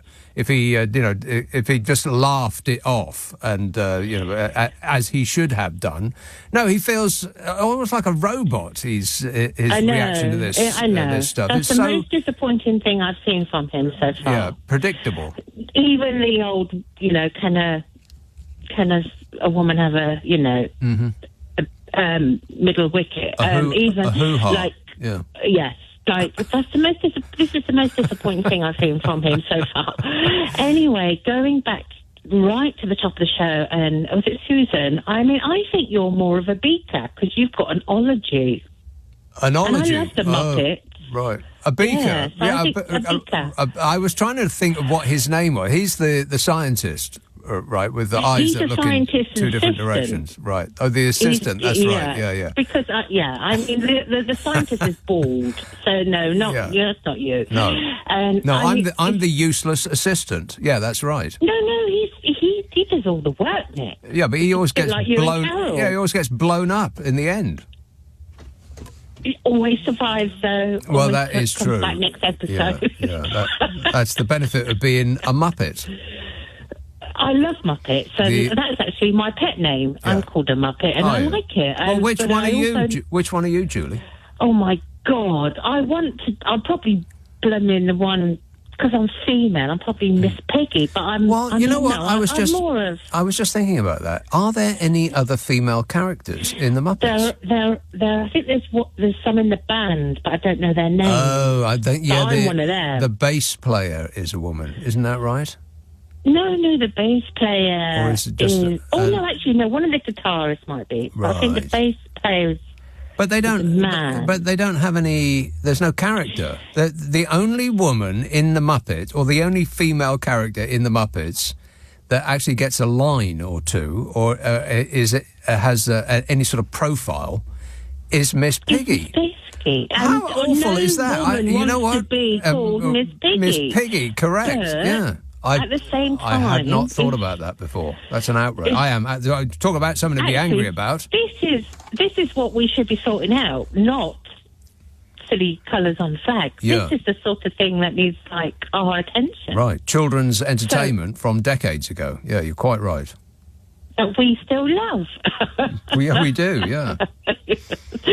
Well, Nick, I mean, I thought I'd have to come out and bring a little bit of lightness to the whole. HAPPY-ness. Oh. Thank goodness for you, Julie. Just in time. Thank you, my lovely. All right, appreciate it. Cheers, Julie. 0345 6060 973. I'd never actually thought about that before, but there's only one female character in the Muppets, and she's called Miss Piggy. Disgusting. Isn't that awful? I want the name of the person that's responsible for that. Let's have Chelsea. Hello, Alex. Yeah, hi. Is this Nick? Hello. Well, can I put you on hold? hello. Yeah, okay. Maybe. Nice to hello, Alex. Who's calling? It's Alex. I'm calling from Chelsea. Ah, well, you should have said. How are you? Yes, Alex. How are you, Nick? I am great, mate. Well, a little concerned at the moment, but, you know, that's only temporary and it may pass. But go ahead. The sanity of people. Oh, what now? Yeah, I think it's a bit ridiculous. What is? The flag. You think the flag is ridiculous? No, on the shirts. Oh, you think this whole shirt issue is ridiculous? I think the essence of the issue is ridiculous. It's a tiny pattern at the very back of a shirt. Mm-hmm. Which can be rendered invisible simply by turning up the collar. Alex? I agree. However, I think... Are you a real person, or am I speaking to artificial intelligence? Affirmative. Huh? It's a good question. I think AI is jobs at risk because of... Right, well, you're making a lot of sense. I think maybe you should try turning yourself off and on again, Alex. 0345 6060 973. I'm just trying to help. Am I helping yet? No. Grant texts, "We've got democracy," in capital letters, like he's shouting at me. He then forgot to turn off the all caps and starts the next sentence with a small letter I and then a capital N. And then remembered, and the rest of it is in lowercase. In Russia, they've only got one party, says Grant. We've got two, and we'll sometimes elect the other one as long as it doesn't rock the boat. And there's the House of Lords and the monarchy. We let our big companies have access to our politicians. All our judges go to the best 5 schools and best 2 universities. We've got freedom, says Grant. You're all over the shop, Grant. I've absolutely no idea what point it is you're trying to make there.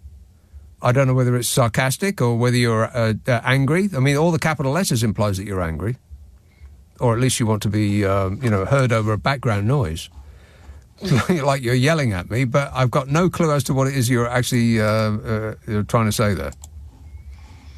Which makes it fit right into everything else that's happening on this show. Matlock. Metin. Hi there. Yes, hello. Right, yeah, I just want to say your show's always the highlight of my weekend. Oh, appreciate it. Thank you. Well, England isn't the only country being silly over a bloody football shirt at the moment. Unfortunately, my country, a country that you may consider as a grown-up country, which is Germany, their new DFB, which is the German Football Association, their new shirt is pink and blue. And the brand, or even the Football Association, was accused of feminizing the men of the Mannschaft, which is, yeah, I know, right? And it's just bizarre. Hang on, back up. Maybe this got lost in translation, but feminizing the men of the man shaft. What's a man shaft? I fear to ask. The Mannschaft is the German word for team, but it's M-A-N-N, which stands for men. Right. M-A-N-N, and then the rest of it. Yeah, right. S-C-H-A-F-T. And I'm looking at a picture of the kit as we speak, and it's got sort of, it looks like teeth. Jaggedy teeth that rise up from the lower part of the shirt and turn from blue ever so subtly into a rather loud and aggressive pink on the top of it. Yeah, and for some reason it's feminizing the players. Right. Well, as that character in The Simpsons described it, there's what we have going here is a certain swishification. Yeah, and it's just bizarre how people get so upset over a piece of clothing at the end of the day. Well, here's an interesting element about this whole footballist issue, is what colour shoes are your favourite footballers prancing around in at the weekend?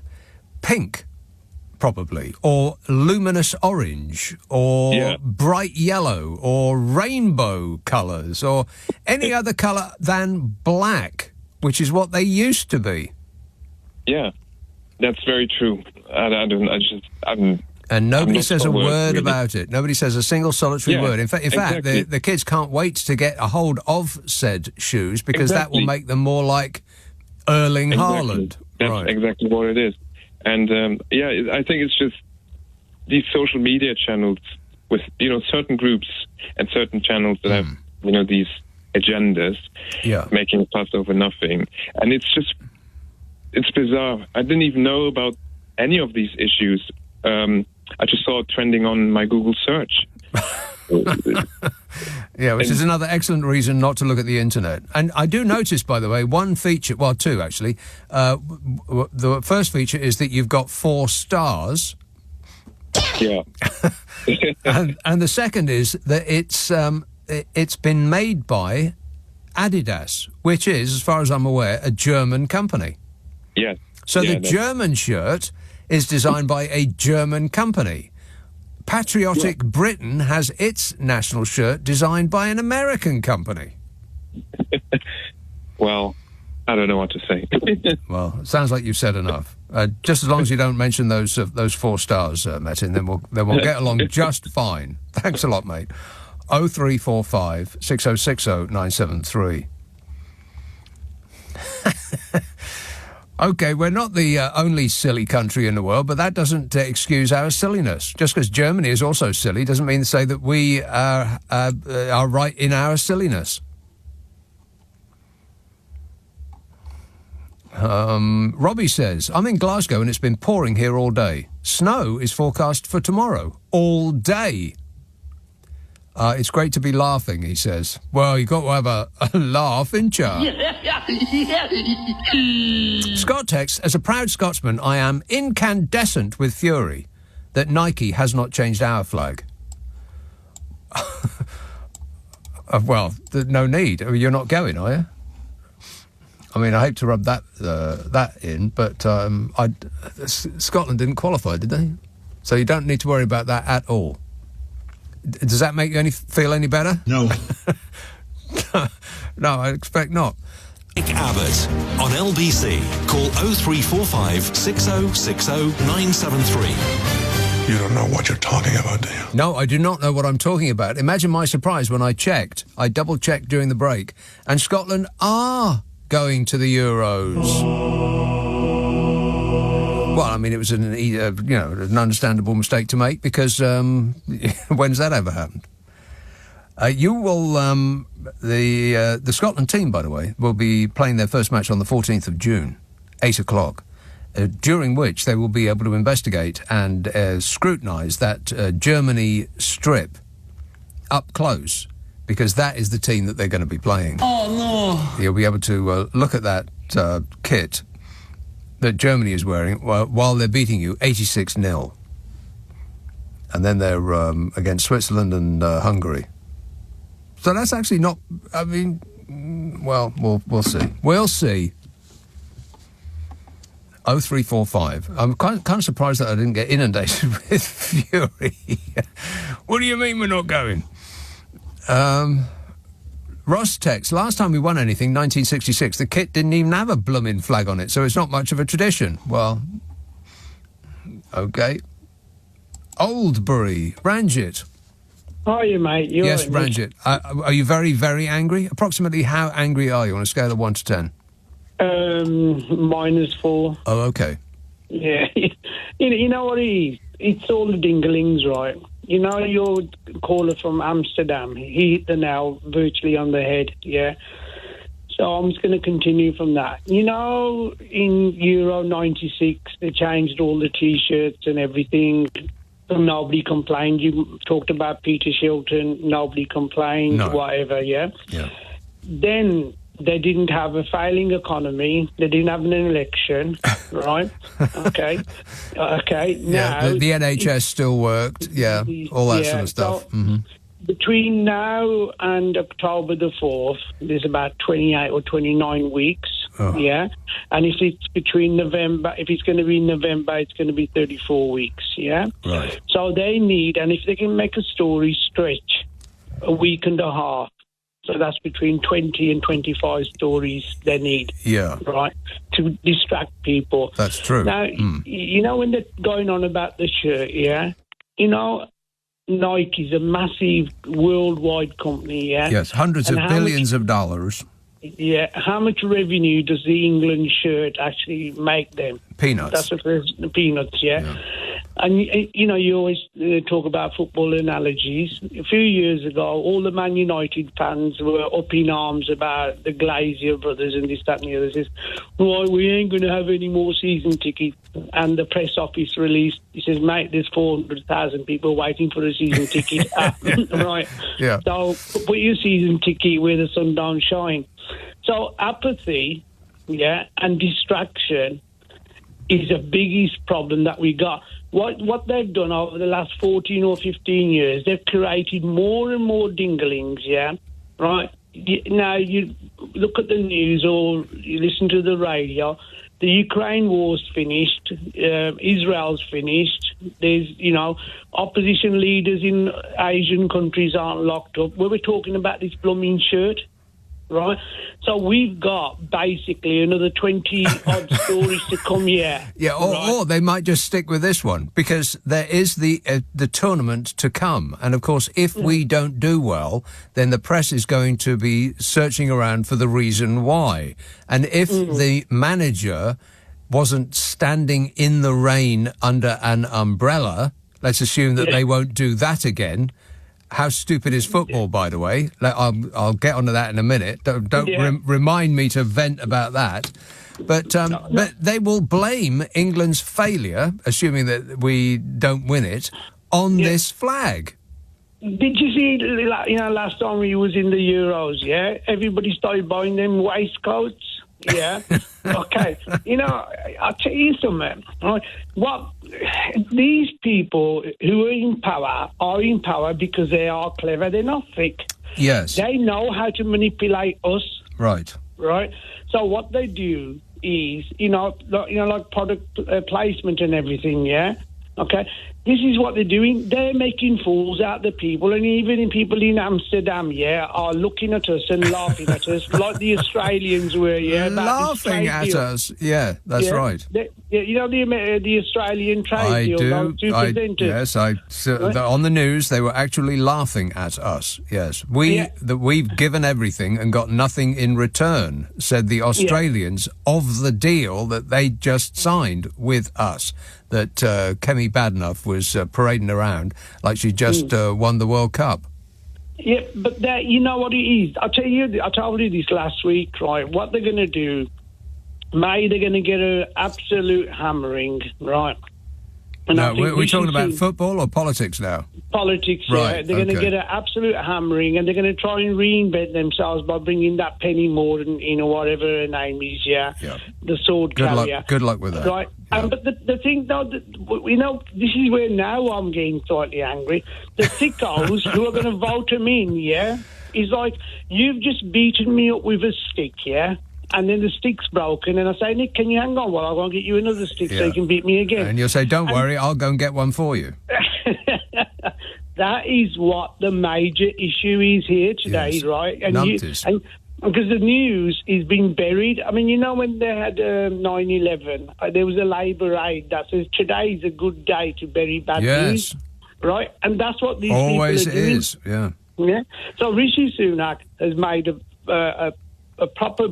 and it's shameless as well. They don't even bother hiding it anymore. They actually say the quiet part out loud. I mean, they've told us that that's what they're going to run their campaign in the next election for. It's trans issues and the war on woke. That's it. Meaning that that's an admission that they have absolutely nothing to recommend themselves to the public. After 14 years of continuous rule, they can't think of anything that they have done that we would regard positively enough to vote for them again.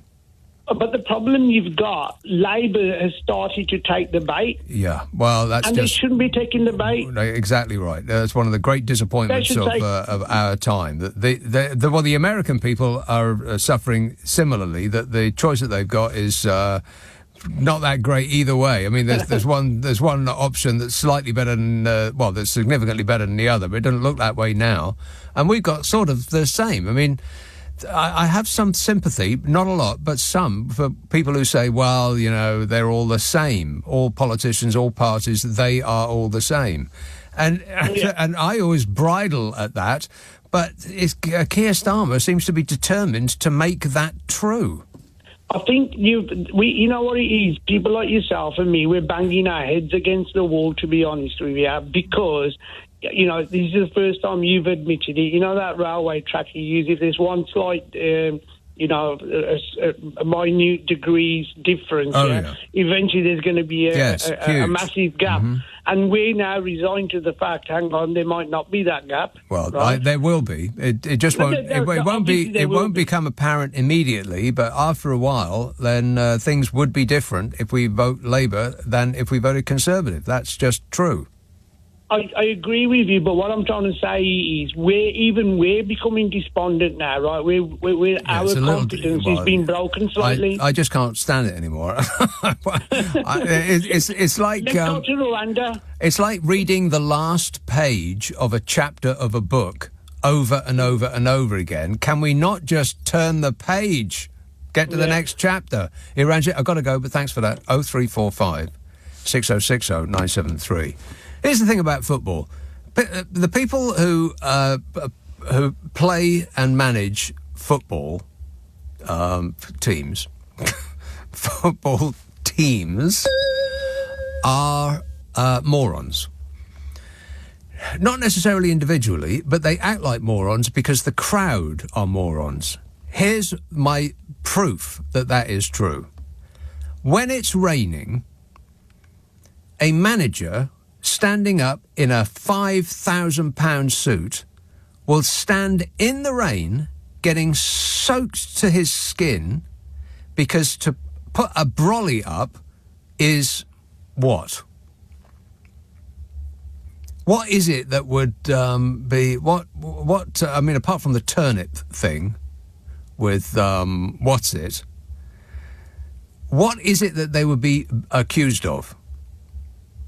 To shelter from the rain like a normal person. It's worse than that.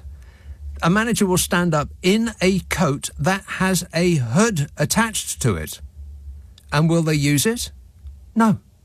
They stand there with the rain dripping off their bald head right down into their shirt inside the jacket that they're wearing. But they will absolutely refuse to put the hood that is attached to their jacket up. They don't even have to go and get an umbrella. They stand there soaking... I mean, they're old geezers, for a start. The young ones are running around on the pitch. I mean, they've got to get wet. But the manager doesn't have to get wet. Why do that? Because why? Because to protect yourself from the rain, like a normal person would be, what? Gay? That must be it. The fear of being yelled at by morons in crowds... makes old men stand there in the pouring rain for 90 minutes, refusing to put up the hood that is attached to the coat that they're wearing. That's how stupid football is. And that's what this flag thing is all about. Nick Abbott on LBC. Call 0345 6060 973. Well, the whole world's gone crazy. Well, this country's gone crazy. Germany's gone crazy. We're still checking on the rest of the world. I'll let you know. 0345 6060 973. Tyne Weir. Hello, Brian. Hi, Nick. The contracts that are being given to Trump Industries, gold trainers, gold socks, a gold English top on the slogan on the back, Make England Great Again. Wow, that sounds excellent. Let's make it happen. Absolutely. Okay, all out of material. That quick. All right, good work. Thanks a lot, Brian. A listener with material. Oh, no. Dan says, I must add that the Tories have turned our great country into Sucksville. Though some of them are nice people, I guess. Yeah. Well, no doubt. Who the nice people are, I don't really know.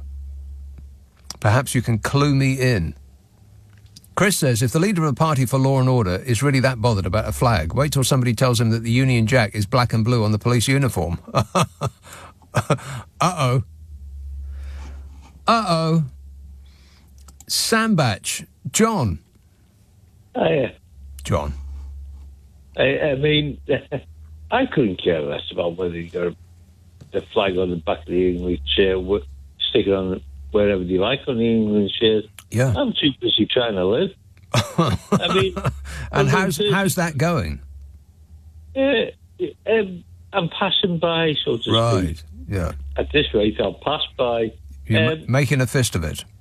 Yeah, making a fist of it. The running 30 quid for a share. Unbelievable. £124.99, because if it was £125, then people would think, gosh, that's an enormous amount. But £124.99, well, I mean, that just sounds like a bargain, yeah.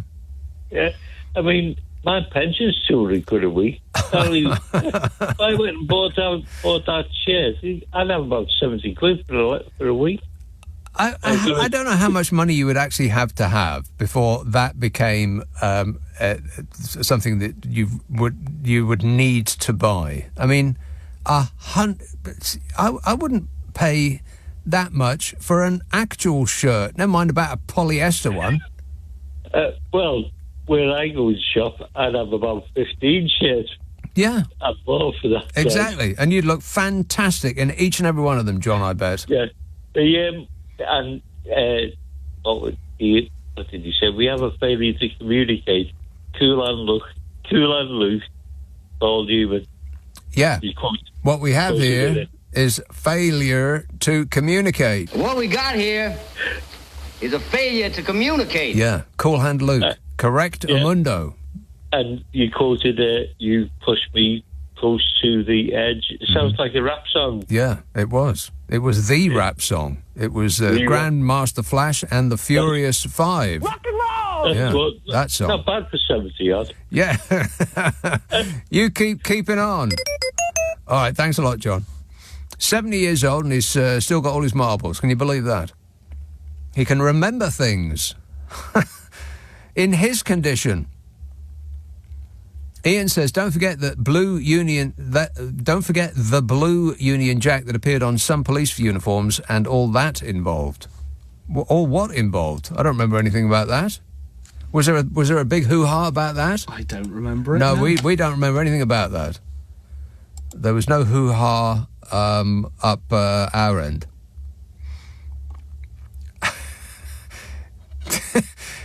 Is it too late to rephrase that? Yes. Yeah, a little bit too late, yeah. Stu says, the editor of The Sun held Keir to account for being able to do his job as a lawyer, forgetting that Fishy just can't do his job.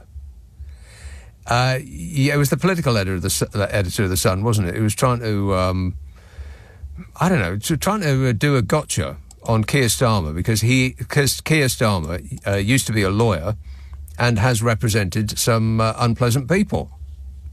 as lawyers tend to. And, of course, the political editor of The Sun knows that lawyers don't get to pick and choose which case they try. They just get the next one along. They call it the cab rank rule. If you've ever been to a cab rank and you didn't fancy the cab at the head of the queue because it was falling apart and only had 3 wheels, and tried to get in the cab behind it, then you'd have probably got shouted at a lot. That's the rule. Got to take the first one. And the political editor of The Sun knows that, of course, but guessed that his readership doesn't know that. And so he kept asking these stupid questions about, well, you sympathised with terrorists. No, he didn't. He defended one because that's his blooming job. And Rishi Sunak is sore upset because the Labour Party are besting him on every measure. And he has begged the British people not to let Keir Starmer stroll into number 10, rather forgetting the point about it being Rishi Sunak's actual job to stop Keir Starmer walking into number 10. It's not us that are going to do it, it's him. I have to explain everything. Tooting. Hello, Jan.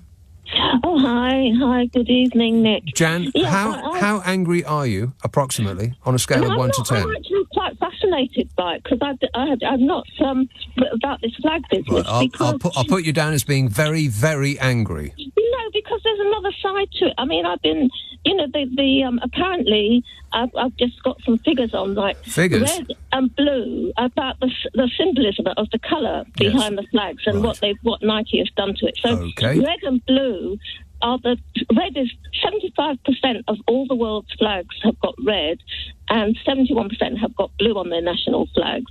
And purple, which Nike have used in this on their as stripes in their on the cross. Yes. Yeah, on the red cross. On the cross. They use purple, and purple is purple is associated. Very few flags have purple isn't well, used on flags. You don't need purple because you've already got red and blue. No, because that's traditionally for the colour of kings and that's right. Yeah, royalty. Yeah, so maybe that might be it could be looked upon as a positive. That's right. What could be more patriotic than His Majesty's purple? Correctamundo. Nobody thought about that before, except for you, Jan. Thank goodness for you. Yes, so there's another angle as well, because there's this idea. I mean, what the colours represent, like red represents courage. Blood. It was used. I mean, they were used as standard bearers in battles. So it's like for the football, it's like a battle, isn't it? It is. It's going into battle. Right. It's like gladiators of old, except with fewer dead people. Yeah. And red stood for courage and valour. Blood. And blood, of course, blood as life and blood as, being spilt. But blue also had that other spiritual dimension to it as well. So, I mean, there's such a depth behind the colours, behind everything. It didn't look like the colours were very well defined to me. It looked like a bit of a bit of a mess. I mean, perhaps if they had spent more money on the manufacture of those shirts, then the colours would be more clear and precise, but they're not. If you only spend £124.99 on a polyester shirt, then frankly, what do you expect? But the cross is, as I understand it, is just on the collar of the shirt, isn't it? The one that Nike had done. Right, so you'll never see it, ever. So it's very, and some of the footballers have long hair, don't they ever? Yeah. But I mean, of various hues, yes, and nobody says much about that either. Like some player will go out with luminous pink hair, and nobody says a blind word about it. But change the colour of their shirt a shade, and you've got freaking out from here to John O'Groats and back. But in a way, it's like taking apart the Union Jack, isn't it? I mean, taking apart the cross of the Union Jack and just isolating it. I mean, I guess in a way, it might be a shock to nationalists or very nationalistic. No, it's not a shock. It's not a shock. They just are addicted to being angry. They like and enjoy being angry. It doesn't really matter what they are angry about. They can just get their brain into a fizz about anything these days. They go from naught to furious in 6 seconds or less. But yeah, I mean, as Nike says, it's they're being playful with it. They're being playful, and maybe it's as I say, purple is the purple. I think they're being. I think they're playing with this country. I think they knew damn well the reaction that they'd get, and they thought, let's poke them for a while and see what they do. They probably laid bets on how furious do you think they're going to be? How many column inches can they waste in their newspapers over this nonsense? Yeah. I mean, that's true. There'll be some big bets being played probably for the match. Well, if only I knew that they were going to do it, I would have put money on it myself. I mean, it's so wearyingly predictable, aren't we? Yeah. Well, gosh. It's. I'm not angry. I don't feel angry at all. I'll put you down as being very, very angry, Jan. If that's any help. Nick Abbott on LBC. Call 0345 6060 973. Come on, we're running late. We are running late. Greg texts, didn't the forever enraged rally around a party, UKIP, who seemed to have interesting ideas about our flag in their logo? What do you think? Well, I think I'm outraged, Greg, because I do believe that they changed the colours of our flag to purple. What? Yeah, just purple. Purple and dark purple and light purple. Our blessed flag. Yeah, the party of the Patriot didn't mind at all turning the colours of the Union flag purple, which I do believe is not the colours that we would recognise. They didn't come as purple, but that's okay. Just as long as we don't change anything, and that the country remains precisely as it is in the minds of the people who are just imagining some sort of past idyll that never existed. Right, let's see what this one's like. Selzy, hello, Maxine. Hello! Oh, my God, you're loud. I haven't spoken to you for ages. I know, haven't I been lucky? Oh, you haven't? You just have your ear old. Yeah. Now, it's that magical time of the year when you know I like Christmas. to phone you. Oh. It's the most magical time of the year. Not that time. No. Right. No. Now, you're on WhatsApp now, aren't you, on there? What? WhatsApp. You're on WhatsApp where you can send photographs. WhatsApp? You mean WhatsApp? What? Yeah, WhatsApp. Hey. No, I play a lot of Scrabble, my darling. Right. I don't like getting with the A's. I call it WhatsApp. WhatsApp, now, right. Yeah, we're on WhatsApp, yeah. I was going to send you a picture of my hedgehog, right? No, don't. Right, well, I can't, can I? It's so flaming dark in the garden. You won't see it. Oh, an actual hedgehog. Right. No, I don't want to see a picture of that either. I could flash it and get you a picture. No, thanks.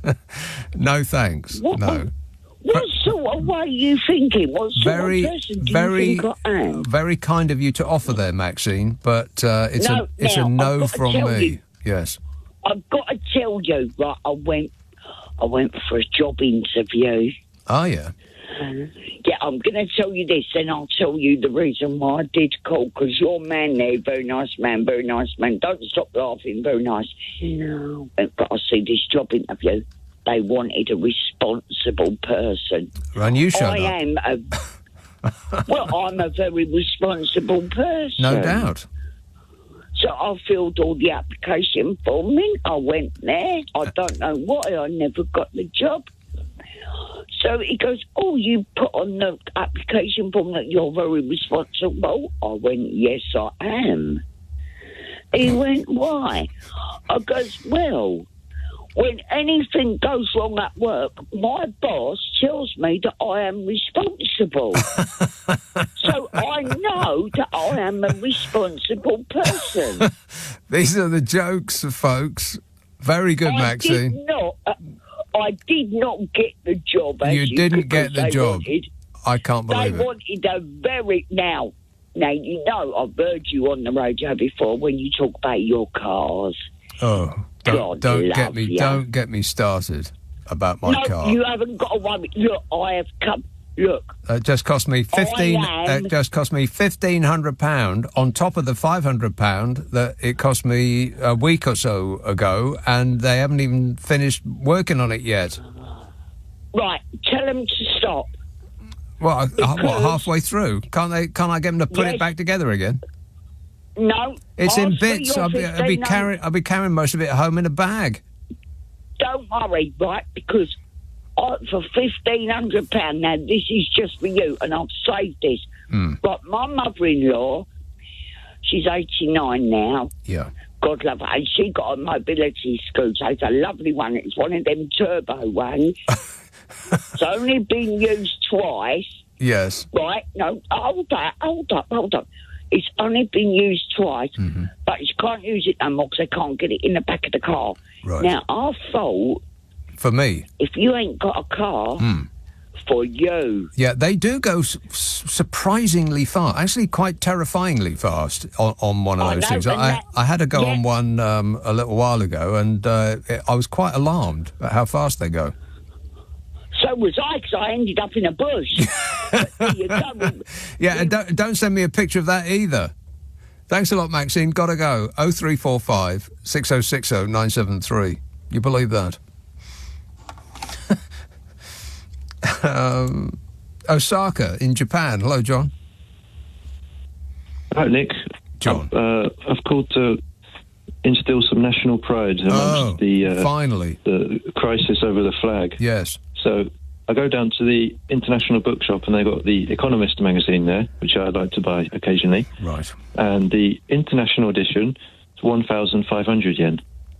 How much is that? The UK edition. How much is that in money? About a tenner. A tenner? £8, £10 maybe. Okay. Yes. So I buy it very occasionally. Yeah. I don't buy it every month. And the UK edition, 2,800 yen. How much is that in real money? So, about double. Double? So, wow. Yeah, so I don't, maybe like 16, 17 quid. I don't keep up with the exchange rate too That well, is way but, too much. Yeah, so yeah, we're worth it, baby. You know, UK pride. Yeah, I thought that would put a smile on everyone's face. Right. Yeah. Okay. I don't know the difference because I've never bought it. I only buy the international one because 1,500 yen's worth of magazine is enough for me. Plenty. Yeah. I would just flip through looking at the pictures, but I would imagine that there aren't any. Well, the cover's always very good. The cover's always like kind of artistic and colourful. It's what's behind the cover what concerns me. I bet it's just an enormous amount of words. Boring. I hate words. I'll tell you what, I buy it about once or twice a year, and I notice that they always use the word Motley Crue over and over. Do they? Just an observation. Motley Crue? They say... do they spell it with... do they spell it with an umlaut?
I'd have to go and fish it out. Right, check it out. Yeah, to tell you that. It's their favourite band. I am surprised. Motley Crue. Yeah. Huh. Well, there's stuff you learn on this show. Educational, no? No. No, all right. Thanks for the update there, John.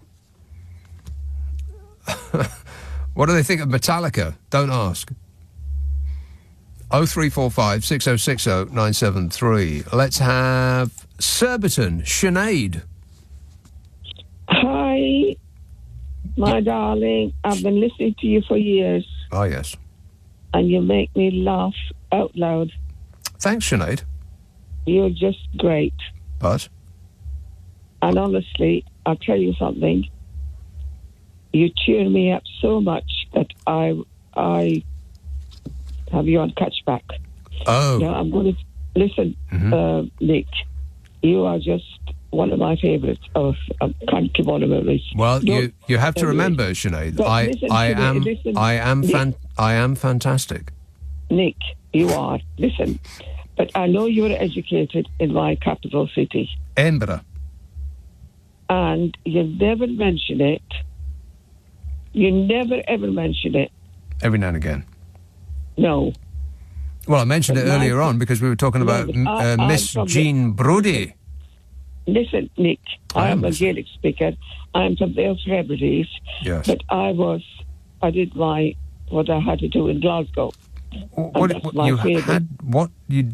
you had to do in Glasgow? Well, that sounds like you. Well, I did my training. You were killing people. No, I was trying to cure people. Oh, okay. The opposite of that. The other thing. All right. But Nick, I've forgotten things I was going to do. I had it all written down. But you made a note and you still forgot? Yes, a little bit. But yeah. I started speaking Gaelic. I was speaking my native language in a minute to you, and that'll bamboozle you completely. Yeah. But just keep on the good work. I tell you what, Sinead, I'll keep on keeping on if you insist. Thanks for that. Cheers, my dear. Thanks for that. Cheers, my dear. Thanks for that. Cheers, my dear. Thanks for that. Cheers, my dear. Thanks for that. Cheers, my dear. Thanks for that. Cheers, my dear. Thanks for that. Cheers, my dear. Thanks for that. Cheers, my dear. Thanks for that. Cheers, my dear. Thanks for that. Cheers, my dear. Thanks for that. Cheers, my dear. Thanks for that. Cheers, my dear. Thanks for that. Cheers, my dear. Thanks for that.